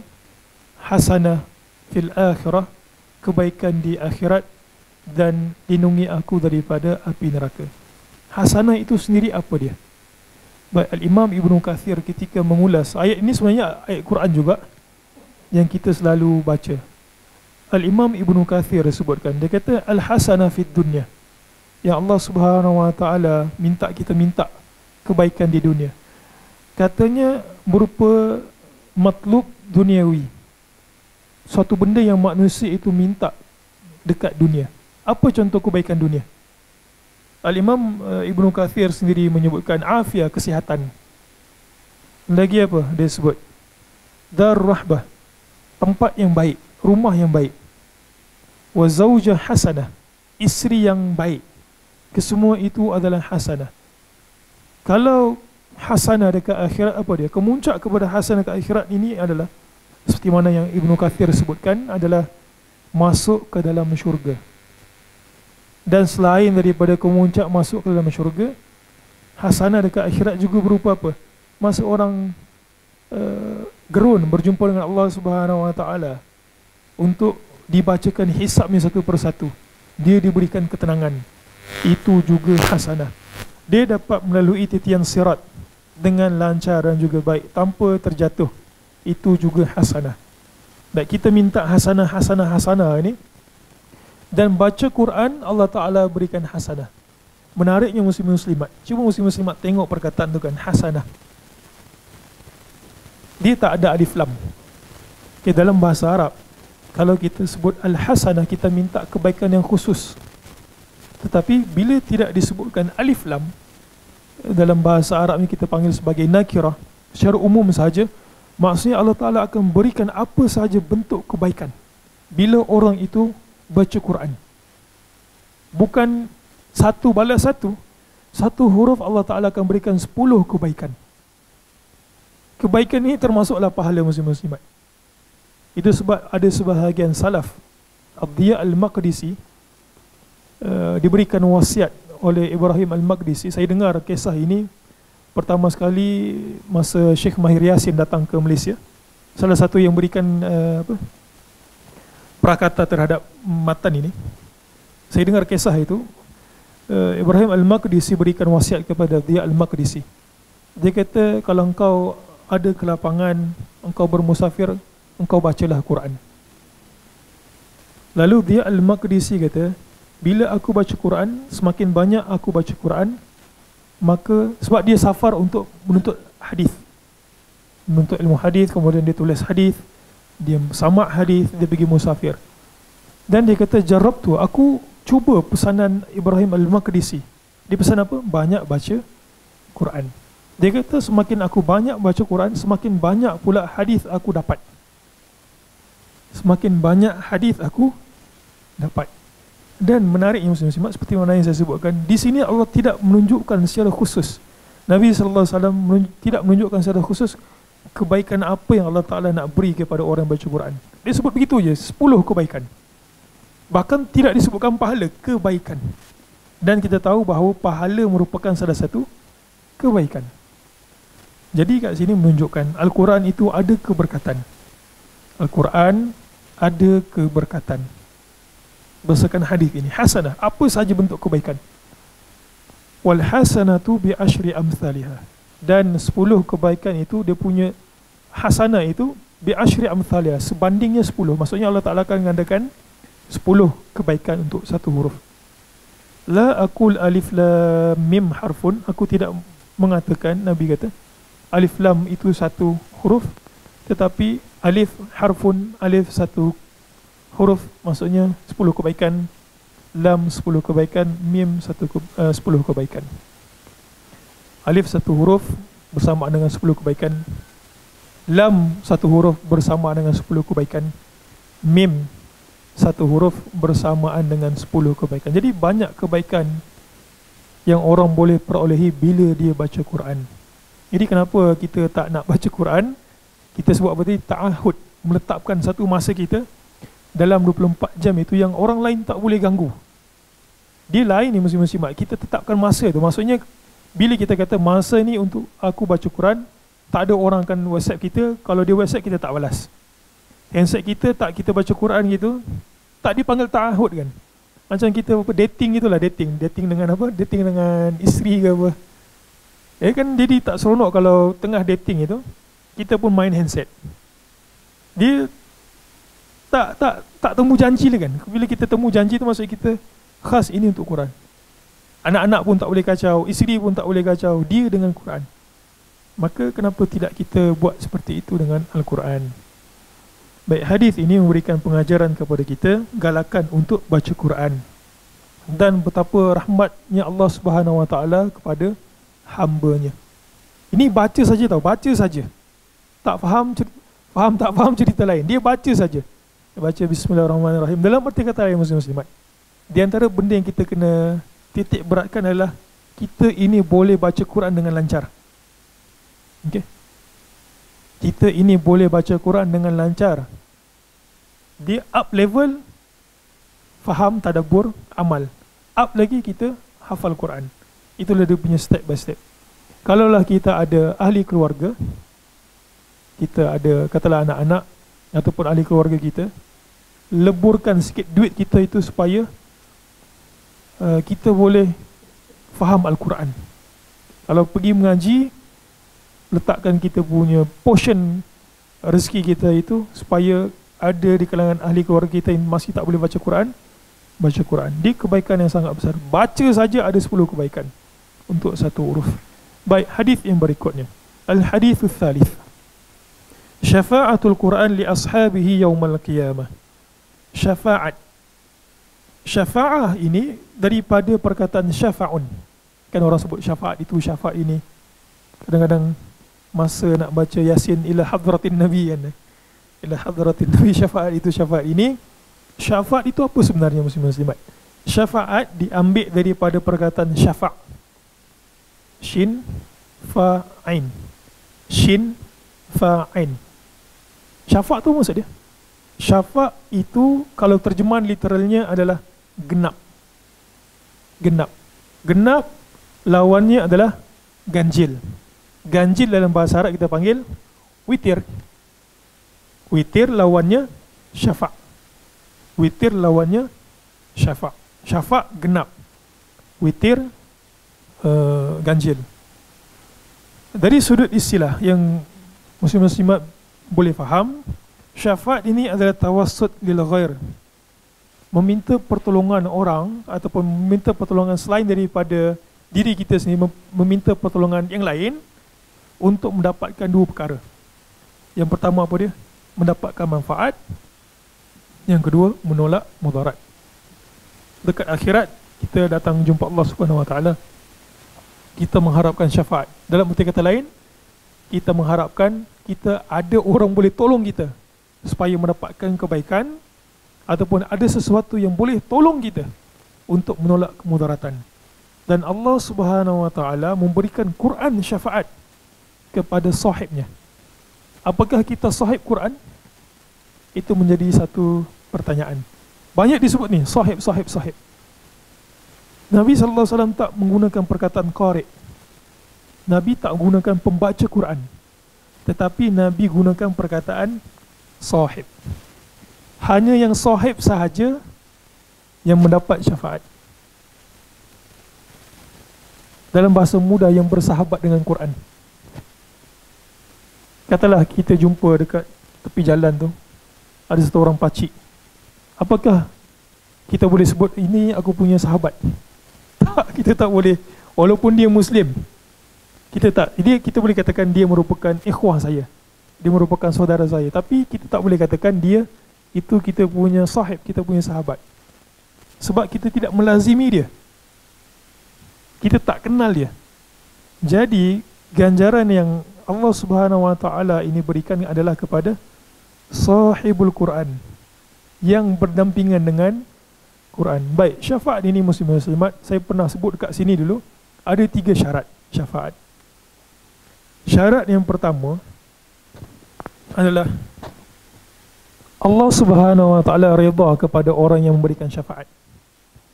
Allah Subhanahu Wa Taala redha kepada orang yang memberikan syafaat. Syafaat ini ada banyak. Quran, lagi apa? Nabi SAW sendiri, lagi apa? Orang yang menghafal Quran memberikan syafaat kepada orang tua dia. Itu sebab siapa yang sayang kepada orang tua dia, kan, orang tua dia dah meninggal gitu, dia sedih. Mungkin kebaikan orang tua dia itu kurang berbanding dengan kejahatan yang orang tua dia buat. Dia Muslim, tapi kejahatan orang tua dia itu, dia tahulah kan dia anak, banyak melebihi daripada kebaikan orang tua dia. Salah satu bentuk khidmat yang dia boleh buat kalau dia betul-betul sayang dekat orang tua dia adalah hafal Quran. Sebab orang hafal Quran boleh memberikan syafaat kepada orang tua dia. Nanti kita akan baca. Kan, kadang orang sayang mak ayah dia berikan macam-macam, berikan makanan. Tapi makanan tu pula memberikan mudarat kepada orang tua dia kan. Makan sedap kan. Ada orang fikir macam gitu kan. Sayang orang tua bagi makan sedap-sedap. Benda tu tak salah, betul. Tapi kemuncak kepada satu orang anak sayang kepada orang tua dia adalah dia boleh tolong dekat akhirat. Macam mana? Hafal Quran. Satu syarat syafaat adalah Allah Ta'ala redha kepada orang yang memberi syafaat. Contoh macam orang hafal Quran. Yang kedua, syarat yang kedua adalah Allah Ta'ala redha kepada orang yang diberikan syafaat. Itu sebab Nabi SAW itu manusia yang Allah Ta'ala paling cintai, redha kepada Muhammad SAW. Pun begitu, Nabi minta doa untuk selamatkan orang tua dia. Apakah Allah Subhanahu Wa Ta'ala makbulkan? Tidak. Sebab Allah Ta'ala tak redha kepada kesyirikan orang tua Nabi SAW. Ini perbahasan yang panjang kan, pernah ada debat gitu. Tapi ala kulli hal, yang sahihnya adalah orang tua Nabi SAW adalah bukan Muslim. Dan yang ketiga, Allah Subhanahu Wa Ta'ala berikan izin untuk pemberi syafaat berikan syafaat. Nabi SAW sujud di depan Allah Subhanahu Wa Ta'ala untuk berikan syafaat. Disegerakan hisab. Benda tersebut tidak berlaku sampailah Allah Ta'ala izinkan Nabi berikan syafaat. Jadi 3 syarat syafaat. Satu, Allah Subhanahu Wa Ta'ala redha kepada pemberi syafaat. Yang kedua, Allah Subhanahu Wa Ta'ala redha kepada orang yang diberikan syafaat. Dan yang ketiga adalah Allah Subhanahu Wa Ta'ala izinkan untuk pemberi syafaat berikan syafaat. Tiba masanya Allah Ta'ala kata berikan syafaat, maka ya, orang syurga boleh berikan syafaat kepada orang yang berada dalam neraka. Itu telah pun dibahaskan. Baik. An Abi Umamah Al-Bahili radhiyallahu anhu qala Sami'tu Rasulullah sallallahu alaihi wasallam yaqul iqra'ul Qur'an fa innahu ya'ti yaumal qiyamati syafi'an li ashabihi. Bacalah Al-Quran. Daripada Abu Umamah Al-Bahili radhiyallahu an, saya terskip pula. Qala sami'tu Rasulullah sallallahu alaihi wasallam, aku mendengar Rasul sallallahu alaihi wasallam bersabda, Iqra'ul Quran, bacalah Al-Quran. Jadi hadis ini ataupun sepanjang hari ini kita galakkan baca Quran je, baca Quran, baca Quran, baca Quran kan.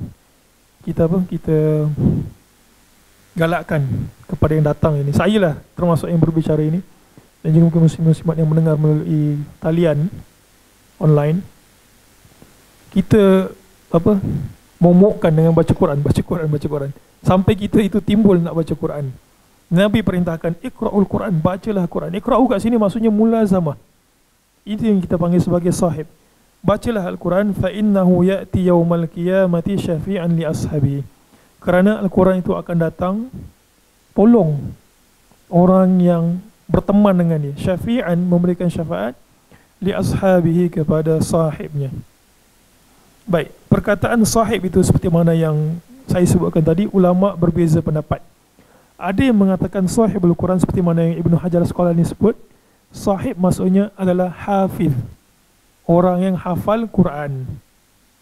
Pun begitu, ada sebahagian kata tak, sahib ini walaupun dia tak hafal Quran, tetapi kalau dia mulazamah, maka dia juga, mulazamah ini maksudnya dia selalu ada masa lapang buka Quran, sebelum tidur buka Quran, waktu duha, tunggu nak masuk kerja, buka Quran, maka dia boleh dipanggil sebagai sahib kerana dia mulazamah. Okay. Satu, sebahagian menyebutkan sahib kat sini adalah orang yang hafal Quran.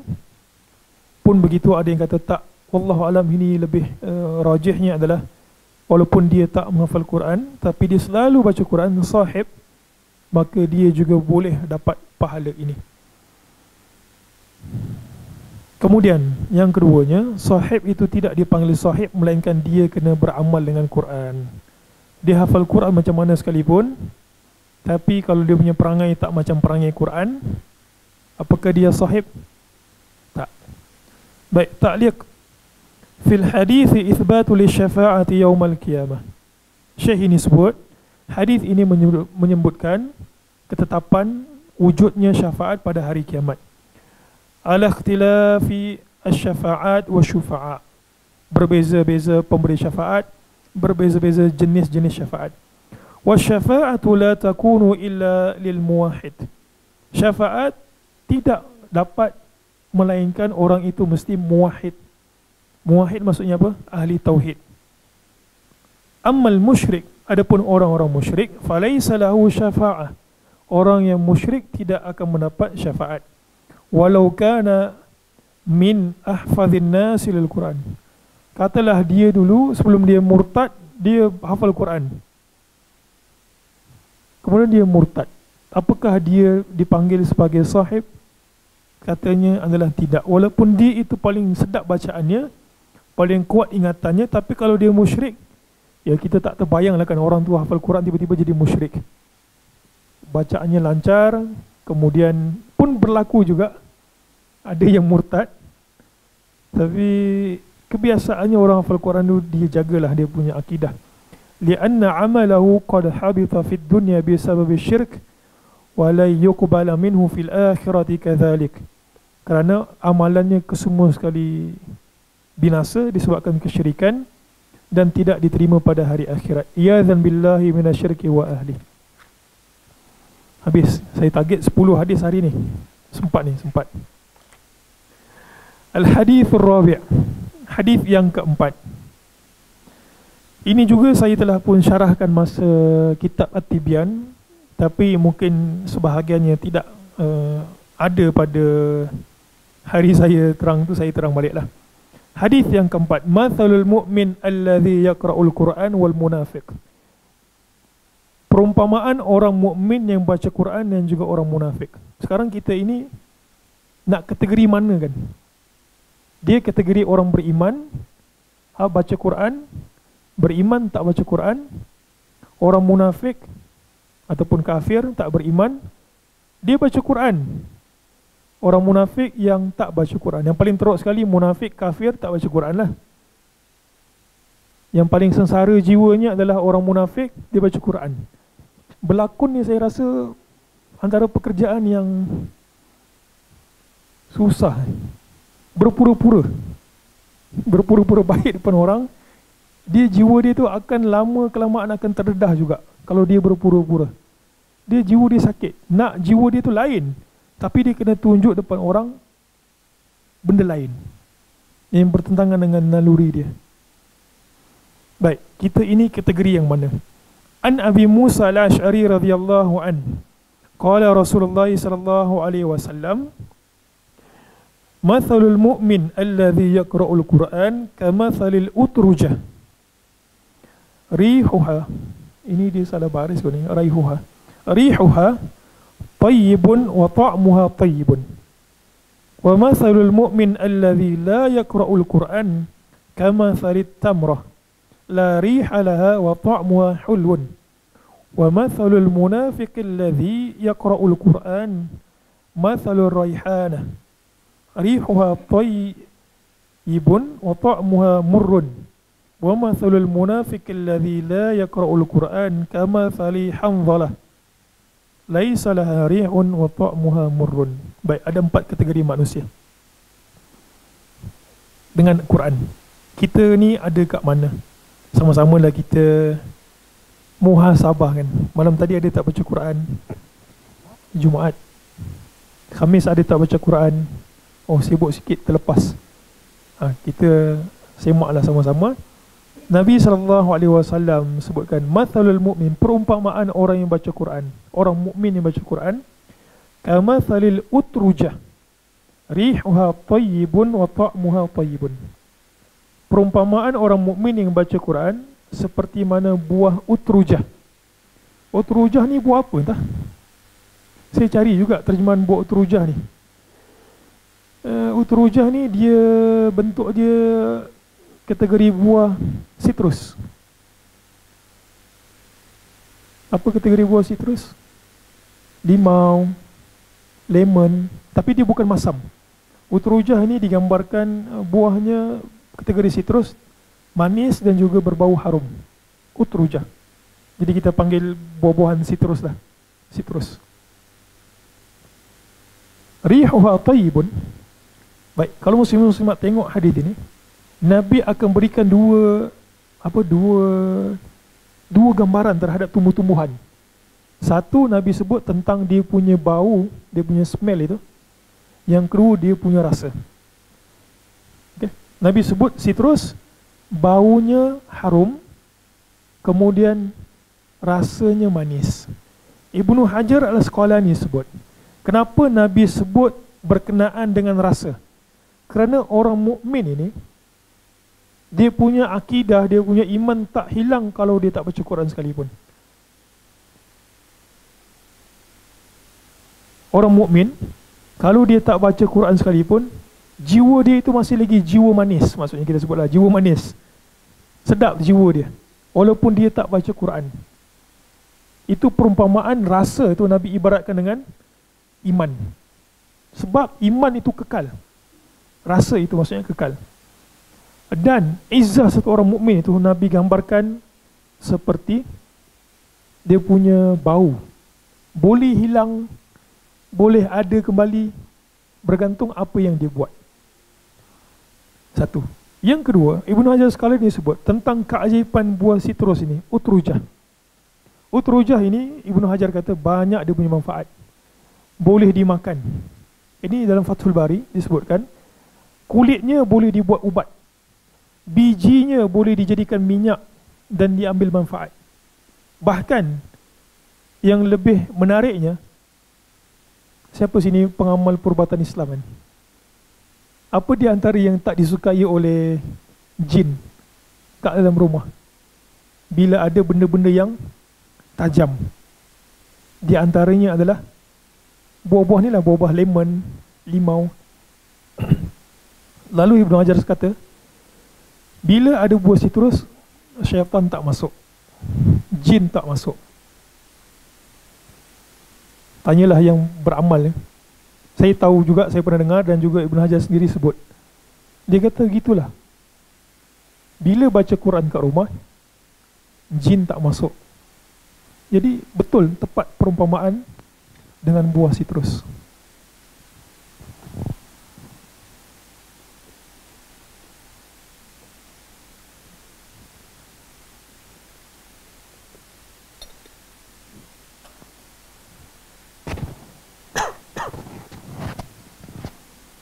Baik. Wa mathalul mu'min alladhi la yaqra'ul Qur'an. Perumpamaan orang mukmin, dia tak baca Quran. Kama salit tamrah. Umpama buah tamar. Kurma kering kita panggil kan, kurma kering. Kurma kalau kita hidu ada bau tak? Tak ada kan? Tak ada bau. Tak tahulah kalau ada sahabat kita jual kurma bau kan, bau, ya memang kurma tak ada bau lah. Tapi rasanya manis. Itulah perumpamaan orang mukmin yang tak baca Quran. Akidah dia tu ada, kemanisan dia tu adalah, maksudnya dia itu percaya kepada Allah, semua tu lah dia buat. Tapi dia tak baca Quran, dia punya izzah itu tak ada. Pernah pergi tak dalam Quran ataupun tahfiz ni kan, yang betul-betul terkendali dengan baik. Kita masuk tu kita rasa tenang itu kan. Kita tengok orang baca Quran tu pun rasa ada izzah lah, dia ada kemuliaan yang Allah Ta'ala berikan. Dan bila dia keluar, ada sebagian yang keluar daripada tahfiz dan sebagainya ni, bila dia tak mengulang, dia punya izzah itu hilang. Perasan izzah dia tu hilang, dia punya kemuliaan tu rasa macam, oh, aku nampak dulu dia ni bila jumpa dengan dia rasa segan kan. Sekarang ni dia pun buat perangai entah apa, kita pun rasa izzah kita dengan dia tu, kita rasa segan, kita rasa hormat tu hilang. Ya, gitulah perumpamaan yang Nabi SAW sebutkan.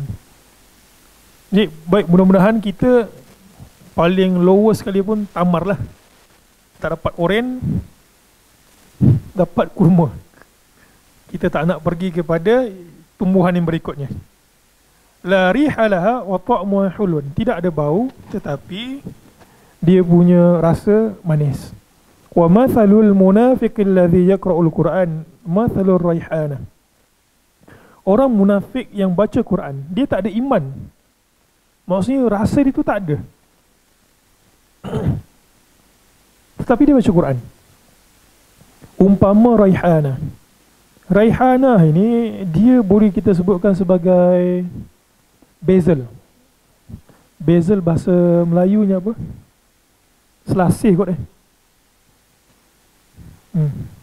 Rihuha tayyibun, basil bau dia sedap. Wa ta'muha murrun, dia punya rasa itu pahit kelat. Bau ada, nampak pakai elok, tapi mulut kaki maki. Gitulah umpamanya tumbuhan ni lah. Manis, tetapi dalam jiwa itu rosak. Wa mathalul munafiq alladhi la yaqra'ul Qur'an, dan orang munafik yang tidak baca Quran, kamathalil hanzalah, umpama buah ataupun tumbuhan hanzalah, laisa laha rihun wa ta'muha murrun, tak ada bau dan juga rasanya pahit. Dekat kita ni apa yang tak ada bau dan pahit? Apa yang sebanding dengan hanzalah ini? Petai, pahit, bau. Ini tak ada bau langsung. Agak-agaknya apa? Orang yang selalu masuk dapur tahu dah kan. Apa agak-agak yang ada kat dapur rumah kita? Tak ada bau, pahit. Apa dia? Sabun? Bukan. Yang orang makan tu, sayur. Peria. Peria, hamzalah. Tak suka makan peria. Peria pahit kan? Kan ada peria manis. Kalau saya makan peria ni manis, oh, itu memang something wrong kat lidah dia lah kan. Ha? Peria goreng, tak kisahlah peria steam ke, peria goreng ke, masak kicap ke, rasa peria pahit. Hilang pahit kalau goreng. Oh, teknik-teknik tu saya tak tahulah. Ada peria apa, peria katak. Peria katak. Tak tahulah, itulah peria yang saya tahu. Peria tu lah pahit, tak ada rasa. Tak ada rasa pula, tak ada bau tapi pahit rasanya. Alhamdulillah. Baik, hadis ini faedahnya apa? Memberikan teguran kepada orang mukmin yang tak baca Quran. Dia itab, dia satu celaan kepada orang mukmin yang tak baca Quran. Kita juga ajaib kalau adalah satu orang mukmin hafal Quran, selalu baca Quran, tiba-tiba mulut dia kaki maki. Dia takkan jadi seperti itu. Dia selalu zikir kepada Allah Ta'ala, Alhamdulillah, Subhanallah. Tiba-tiba dia maki orang. Benda tu tak jadi seperti itu. Kalau tak, dia akan masuk kategori buah apa tu tadi? Buah daun selasih gitu. Basil. Baik, jadi hadis ini celaan kepada orang yang tidak baca Quran, orang yang mukmin tidak baca Quran. Yang kedua, faedah daripada hadis ini, muslim-muslimat, Al-Quran memberikan kesan terhadap diri kita. Al-Quran memberikan kesan terhadap diri kita.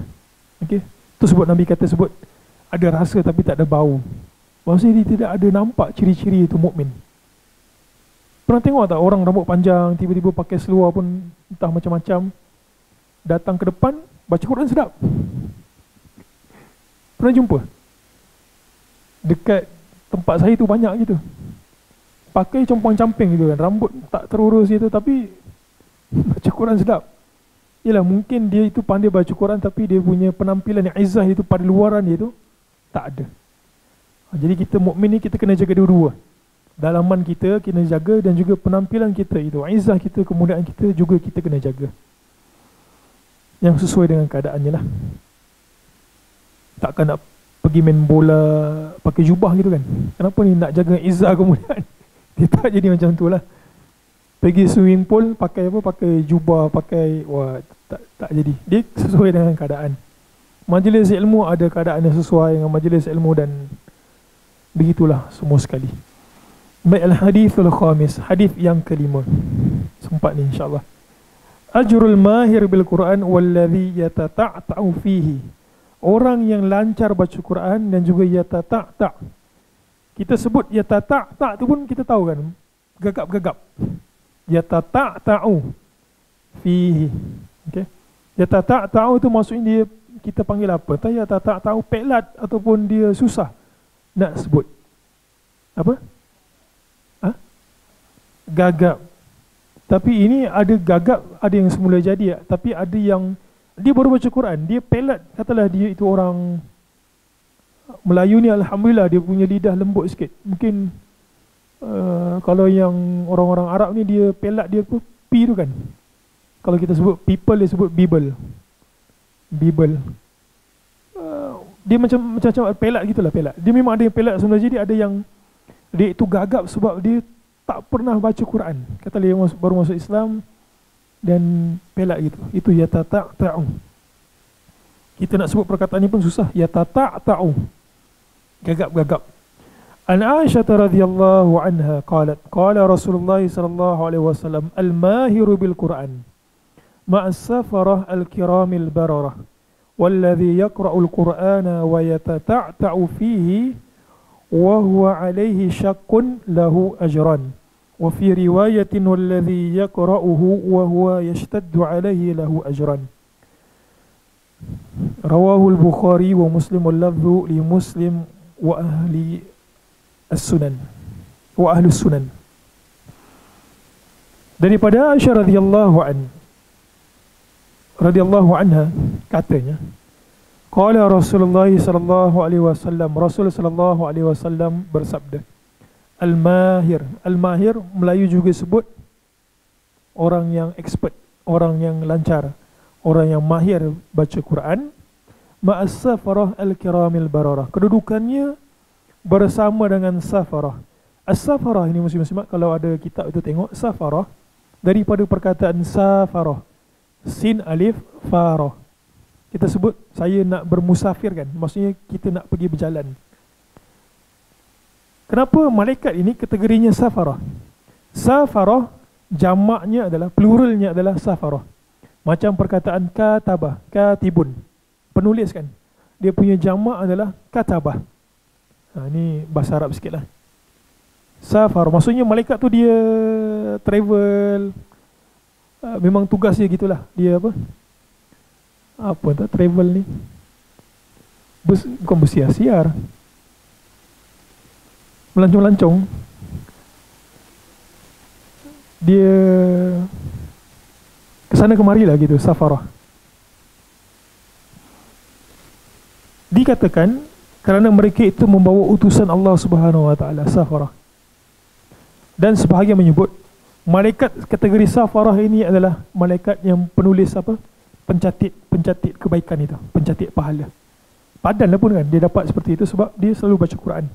Dia mahir baca Quran, maka kedudukan dia seperti malaikat ini. Al-kiram, mulia, al-bararah, yang taat.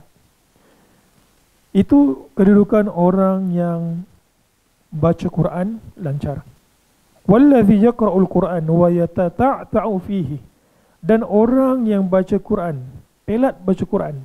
Dan Nabi terangkan tentang perkataan yatata'ta'u itu pada hadis pada ayat berikutnya itu, wa huwa alaihi syaqqun.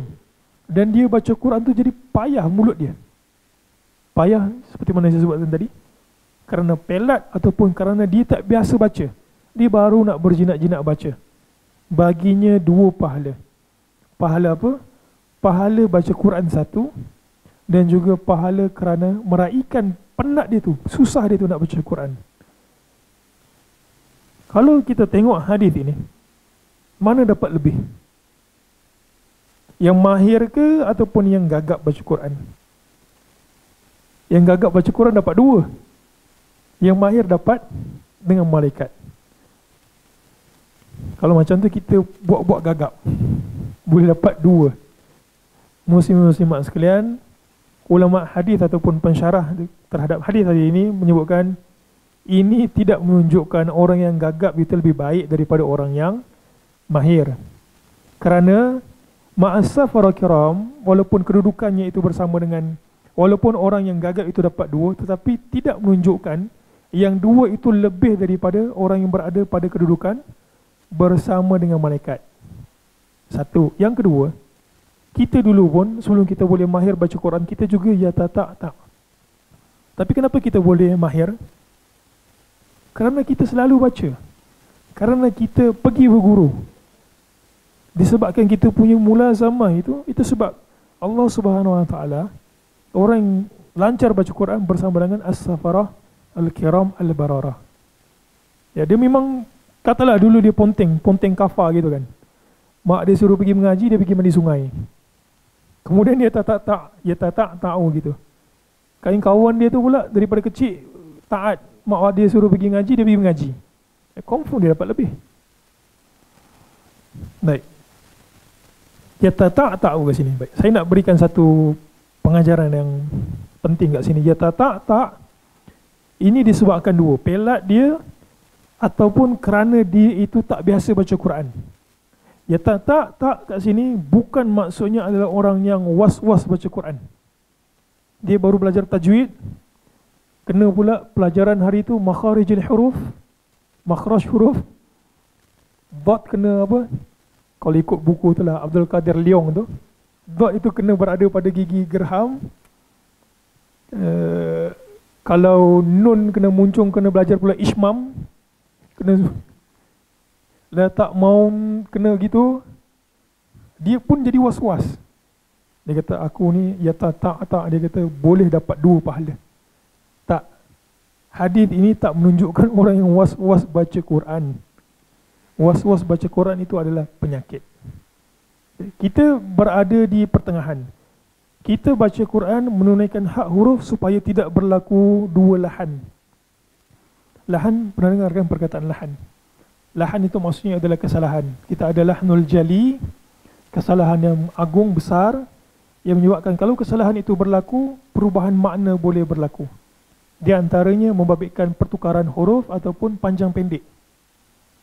Dan juga satu lagi lahnu al-khafi, yang tidak menyebabkan pertukaran makna dan tidak membawa kepada dosa besar. Contohnya adalah dengung tak dengung. Kan? Itulah. Jadi kita ni muslim-muslimat dalam hadis ni berikan pengajaran apa? Takkan kita nak selama-lamanya tak. Kan? Kita sedar diri lah kan, dah umur dah 30 tahun, 40 tahun gitu. Masih lagi tak. Dia kena buat something lah kan. Ya, kesalahan lepas adalah kesalahan lepas. Tapi sampai bila nak tak. Kena usaha sampai boleh jadi mahir baca Quran. Baik, jadi ini maksudkan dalam hadis ini. Allahu alam. Boleh satu lagi ikut hadis. Kita lajak sikit boleh Sempat 10. 10 minit. Baik, al-hadithus sadis. Jadi kalau sekali dah orang 10 hadis, kita perlukan 4 sesi lah. Jadi ataupun 3 sesi. Saya lebih suka baca santai gini lah. Kita tengok satu-satu huruf, kita ambil istifadah kan apa. Kadang-kadang saya suka juga sebut bahasanya. Orang yang mahir bahasa Arab, dia lebih menghayati. Kita tak menafikan orang yang tak boleh bahasa Arab bukanlah tak boleh beragama, tak. Tapi orang yang boleh bahasa Arab tu dia ada added value, dia ada nilai tambahan bila dia baca hadis dan juga baca Quran. Jadi kadang-kadang saya suka selitkan dari sudut bahasanya. Al-hadithus sadis, fadlu qiraatil Quran fi shalah. Fadl, kelebihan orang baca Quran ketika solat. An Abi Hurairah radhiyallahu anhu qala Rasulullah sallallahu alaihi wasallam, ayuhibbu ahadukum idza raja'a ila ahlihi ay yajida fihi thalatha khalfatin. Sebahagian riwayat sebut khalifatin idhamin simanin. Qulna na'am. Qal fa thalathu ayatin yaqra'uhunna ahadukum fi salatihi khairul lahu min thalathi khalfatin ataupun khalifatin idhamin simanin, rawahu Muslim.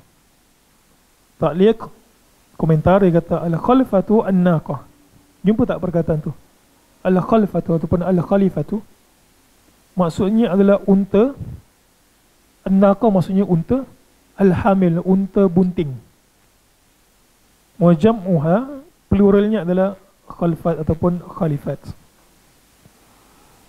Daripada Abu Hurairah radhiyallahu anhu, katanya, qala Rasulullah sallallahu alaihi wasallam, Rasul sallallahu alaihi wasallam bersabda, ayuhibbu ahadukum idza raja'a ila ahlihi.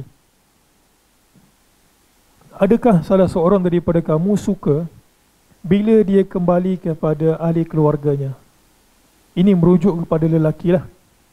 Lelaki biasanya dia keluar untuk apa? Kita lah yang lelaki ni kan, keluar untuk beri nafkah, cari nafkah, beri nafkah kepada keluarga. Kadang-kadang ada rezeki, mungkin sekarang ni orang bergaji tak adalah kan, dia menggaji monthly macam gitu. Tapi mungkin ada yang bisnes, mungkin ada yang kerjanya tangkap ikan, ataupun yang kita katakan bergantung kepada keadaan hari. Orang yang pergi tangkap ikan, mancing ikan, mungkin bila hujan tak adalah dia punya rezeki lebih hari tu kan. Jadi kadang-kadang orang yang balik ke rumah tu dia rasa susah hati. Yang lelaki lah terutamanya. Dia rasa susah hati macam mana nak bagi nafkah kepada ahli keluarga. Dia mungkin katalah dia tak kahwin lagi, macam mana nak bagi nafkah kepada mak ayah dia ataupun nak survive untuk hari itu. Jadi kadang-kadang ada sebahagian orang yang mencari nafkah ni rasa balik ke rumah susah hati. Dia tak ada rezeki yang dia boleh bawa bagi dekat ahli keluarga dia. Jadi Nabi kata, ayuhibbu ahadukum idza raja'a ila ahli. Nak tak, suka tak kalau kamu ini balik ke rumah, bila balik ke rumah, antajida fi thalatha khalfat. Bila dia balik rumah tengok ada rezeki. Rezeki dia apa? Berupa 3 ekor unta betina bunting. Gembira lah kan. Oh, ada rezeki lebih kat rumah. Tiba-tiba datang ke rumah ada lebih rezeki. Unta bunting khalfat maksudnya unta bunting, idhaman. Dan idhaman ni maksudnya, idham ni maksudnya tulang. Tapi idham kat sini merujuk kepada dia punya kerangka tu besar. Maksudnya unta apa? Unta besar lah kan. Siman, gendut. Gemuk. Kita panggil gendut je kat binatang kan. Sama lah kan, gendut, gemuk. Manusia kalau gendut ataupun gemuk, aib. Tapi kalau binatang gendut, gemuk, excellent. Gitu. Kita bahagia, kita tengok, oh ini unta ni sihat, dia makan lebih, dia selera. Ada sebahagian binatang dia besar tapi dia kurus. Keding, kecil. Bukan kecil, maksudnya dia besar tapi dia kurus. Kurus kering. Oh, besar tinggi tapi kurus kering. Ada pula yang kemetot, mungkin kecil tapi gendut. ataupun gemuk. Ini tak. Nabi perumpamakan rezeki itu memang rezeki excellent, memang terbaik punya rezeki lah. Dahlah unta betina, bunting pula lagi, maksudnya ya boleh melahirkan, boleh produce banyak lagi, besar, kemudian berisi pula lagi. Kulna na'am. Ya, siapa tak nak kan? Sahabat pun nak juga dalam sudut dunianya. Kita pun semua nak. Walaupun kita mengaji agama, kita juga nak bahagian kita kat dunia supaya kita boleh hidup selesa, kita boleh makan benda yang baik. Sahabat kata, ya, kami nak. Sukalah kan? Balik rumah ada rezeki lebih. Para ulama beza pendapat tentang idza raja'a ila ahlihi. Sebahagian para ulama kata, bila dia balik rumah, dia jumpa benda tu. Itu yang dimaksudkan Nabi. Dia balik rumah, fikir apa benda lah, nak beri rezeki dekat ahli keluarga ni. Tiba balik rumah, ada rezeki tu. Ataupun sebahagian para ulama kata, idza raja'a ila ahli, maksudnya dalam perjalanan dia tengah fikir nak bagi rezeki apa dekat anak bini dia ataupun keluarga dia, mak ayah dia. Tiba-tiba sebelum sampai rumah dia jumpa 3 ekor unta betina bunting. Ala kulli hal, maknanya adalah complementary. Sebahagian mengatakan khalfat idhamin siman ini adalah pada tempat dia itu, bukan maksudnya dalam perjalanan dia terjumpa. Sebahagian kata seperti mana yang Ibnu Hajar sebut, dia kata sampai rumah dia tengok, oh ada rezeki. Nabi kata, fathalathu ayatin yaqra'uhunna ahadukum fi salatihi. 3 ayat yang kamu baca pada solat kamu, khairul lahu min thalathi khalfatin idhamin siman. 3 ayat yang kamu baca pada solat sunat kamu. Nanti kita akan pergi kepada hadis jangan jadikan rumah kamu itu kuburan. Salah satunya adalah dengan baca Quran, supaya rumah itu tidak sunyi daripada zikrullah. Dan yang lain pula adalah solat. Jadi dia complementary gitu. Nabi kata kalau kamu solat sunat dekat rumah, kamu baca 3 ayat paling kurang. 3 kat sini bukan menunjukkan 3 qul huwallahu ahad, Allahu samad, lam yalid wa lam yulad, Allahu akbar. Tak komplit ayat tu. 3 dia hitung 3 kan. Nun wal qalami wa ma yasturun. Kemudian dia komplit 3, dia rukuk. Tak. Hadis ini 3 sebab apa? 3 ini dia makna jamak, banyak.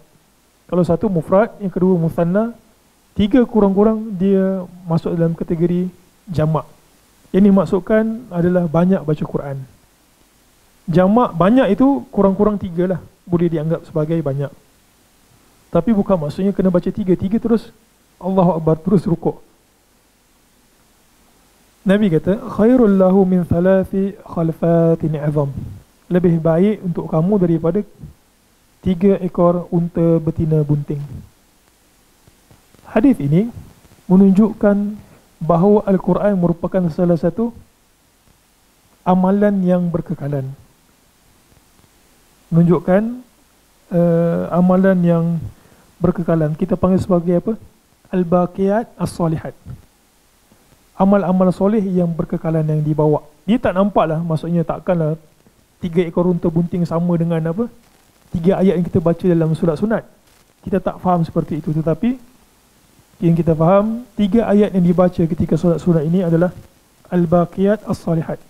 Amalan soleh yang berkekalan di sisi Allah Subhanahu Wa Taala. Baik. Jadi hadis ini menunjukkan bahawa Al-Quran merupakan salah satu Al-Baqiyat As-Salihat.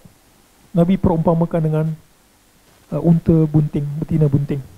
Dan juga sekali lagi galakan untuk baca Quran ketika solat. Orang yang baca Quran ketika solat, kelebihannya ini.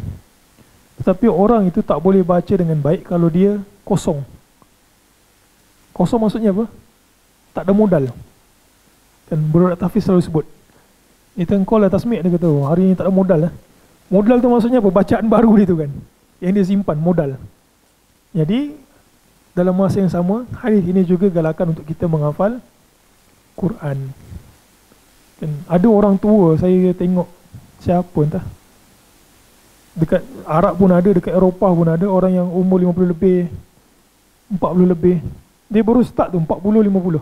Ada yang mu'allaf sekalipun. Hafal Quran, habis. Bukan baca tau, hafal Quran, khatam. Umur 40, 50, benda tu, ya, wujud, berlaku. Dan reality. Cuma, itulah macam saya sebut tadi, dia kena tahan lah. Dia kena ulang banyak kali dan juga dia perlukan komitmen. Dia kena hafal Quran. Di samping kita baca dan juga kita amal. Mungkin satu hadis lagi kot Baik. Hadis yang ke-7. Target 10, tapi tak apa, ada kebaikannya. Hadis yang ke-7. Fadlul ladzina ya'maluna bil Quran.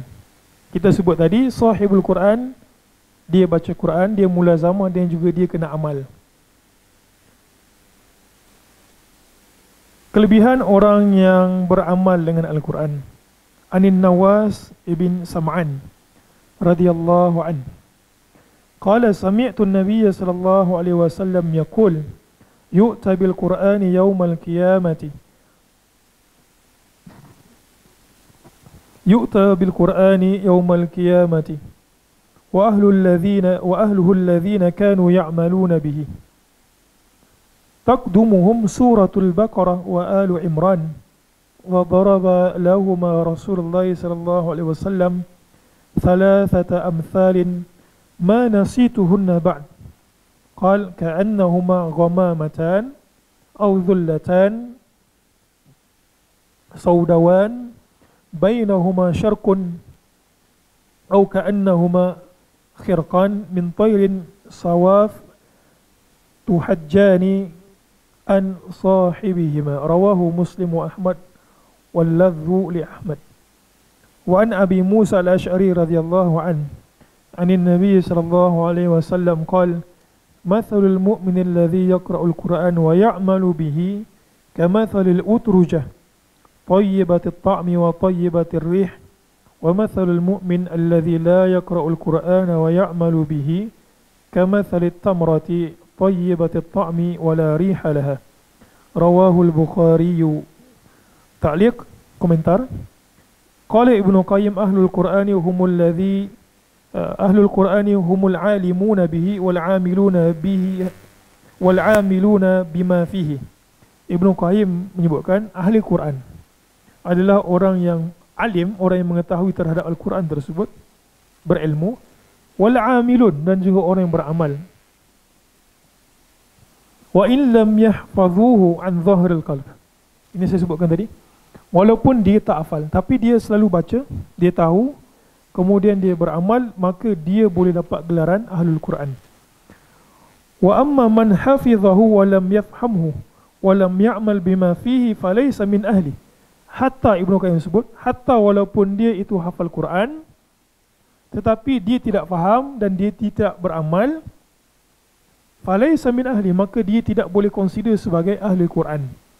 Wa in aqama hurufahu iqamatas saham, walaupun dia menegakkan setiap huruf umpama tertegaknya batang anak panah. Maksudnya dia sebut ba tu memang betul-betul ba. Macam orang Arab sebut dot, memang dot betul-betul. Walaupun dia baca sedap macam gitu, dia tak faham, dia tak beramal, dia tidak boleh consider sebagai ahlul Quran. Baik, daripada Nawas bin Sam'an, katanya, sami'tu an-nabiy sallallahu alaihi wasallam, aku mendengar Nabi sallallahu alaihi wasallam bersabda, yu'ta bil Quran yaumal qiyamah, didatangkan Al-Quran pada hari kiamat. Wa ahluhu alladhina kanu ya'maluna bihi, dan juga didatangkan ahlinya yang beramal dengannya. Taqdumuhum suratul Baqarah wa Alu Imran, maka Allah Subhanahu wa taala pada hari akhirat kelak akan datangkan orang yang baca Quran, ahli Quran ini, dan Allah sekali datangkan Al-Quran. Kemudian Nabi sallallahu alaihi wasallam berikan gambaran tentang 2 surah di antara surah yang teragung. Apa dia?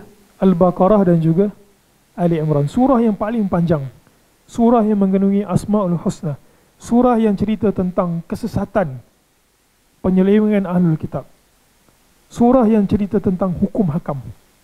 2 surah ini merupakan surah yang di antara surah yang teragung. maka dua surah ini Allah Ta'ala akan datangkan dalam bentuk yang Nabi akan ceritakan.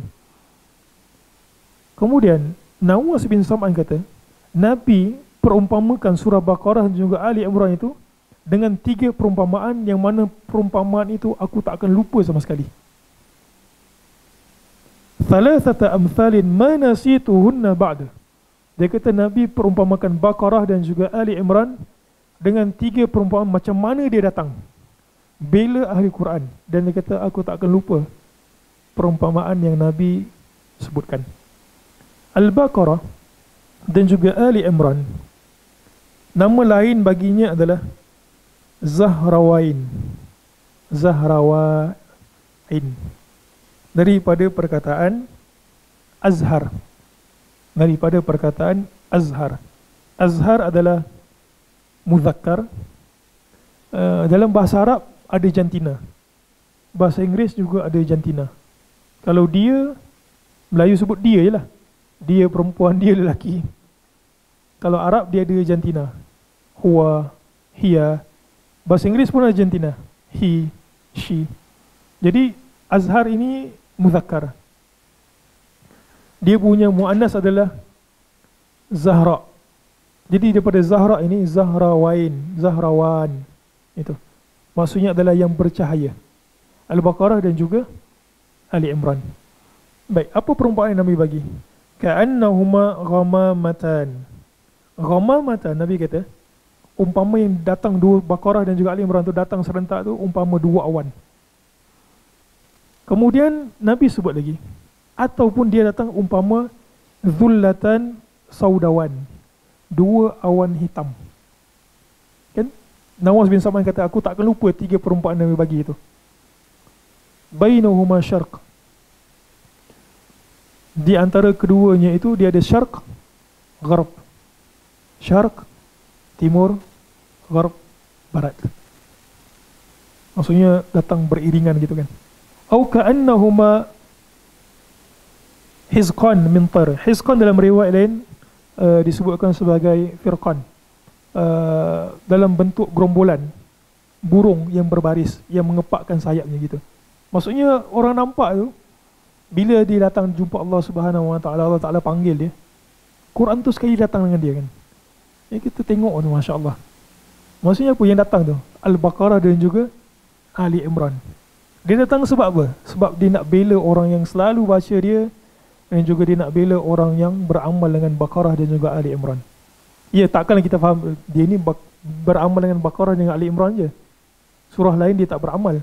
Tak, kita tak faham seperti itu. Kalau Al-Baqarah yang panjang tu pun Ali Imran pun dia, Al-Baqarah juga Ali Imran tu yang panjang tu pun dia beramal, yang lain tu confirm lah dia beramal. Tapi nak menunjukkan kelebihan Baqarah dan juga Ali Imran, dia datang tahujjani an sahibihima. Mereka ini pula, surah ini, 2 surah ini akan berhujah depan Allah Subhanahu Wa Taala untuk membela. Ini merupakan satu syafaat yang besar yang Allah Ta'ala berikan kepada orang yang melazimi Al-Quran, Al-Baqarah dan juga Ali Imran.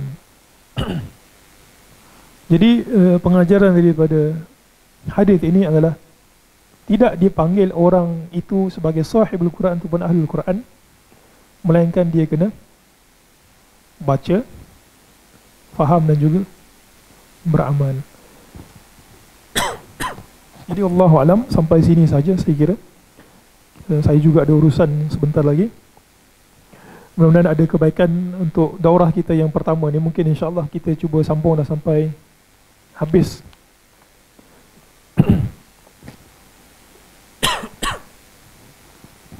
Kitab yang sangat menarik. Saya sendiri photostat, tak jumpa kitab yang dijual kat kedai. Dia dah bagi percuma gitu, kita download lah kan. Download, kita print. Ni kita boleh baca, kita tengok. Jadi mudah-mudahan ada kebaikan untuk saya yang berbicara, manfaat, dan juga muslim-muslimat yang hadir datang mendengar pada hari ini. InsyaAllah sampai kita bertemu pada sesi akan datang. Masih di Baitul Salam lagi ya? Ke di Salak Selatan apa?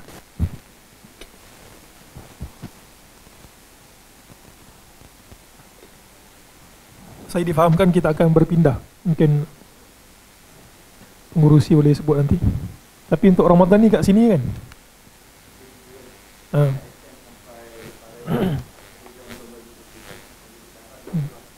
Ya, mungkin kita akan berpindah ke satu tempat nanti mungkin akan disebutkan. Mudah-mudahan semua itu memberikan kita kebaikan.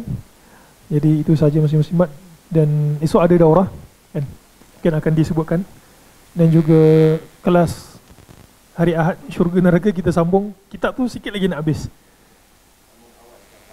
Kita boleh habiskan dengan membaca tajuk. Baca tajuk insya-Allah 5 minit habis. Saya cubalah habiskan insya-Allah. Baik, aku qawli hadza wa astaghfirullahal azim li wa lakum. Assalamualaikum warahmatullahi wabarakatuh.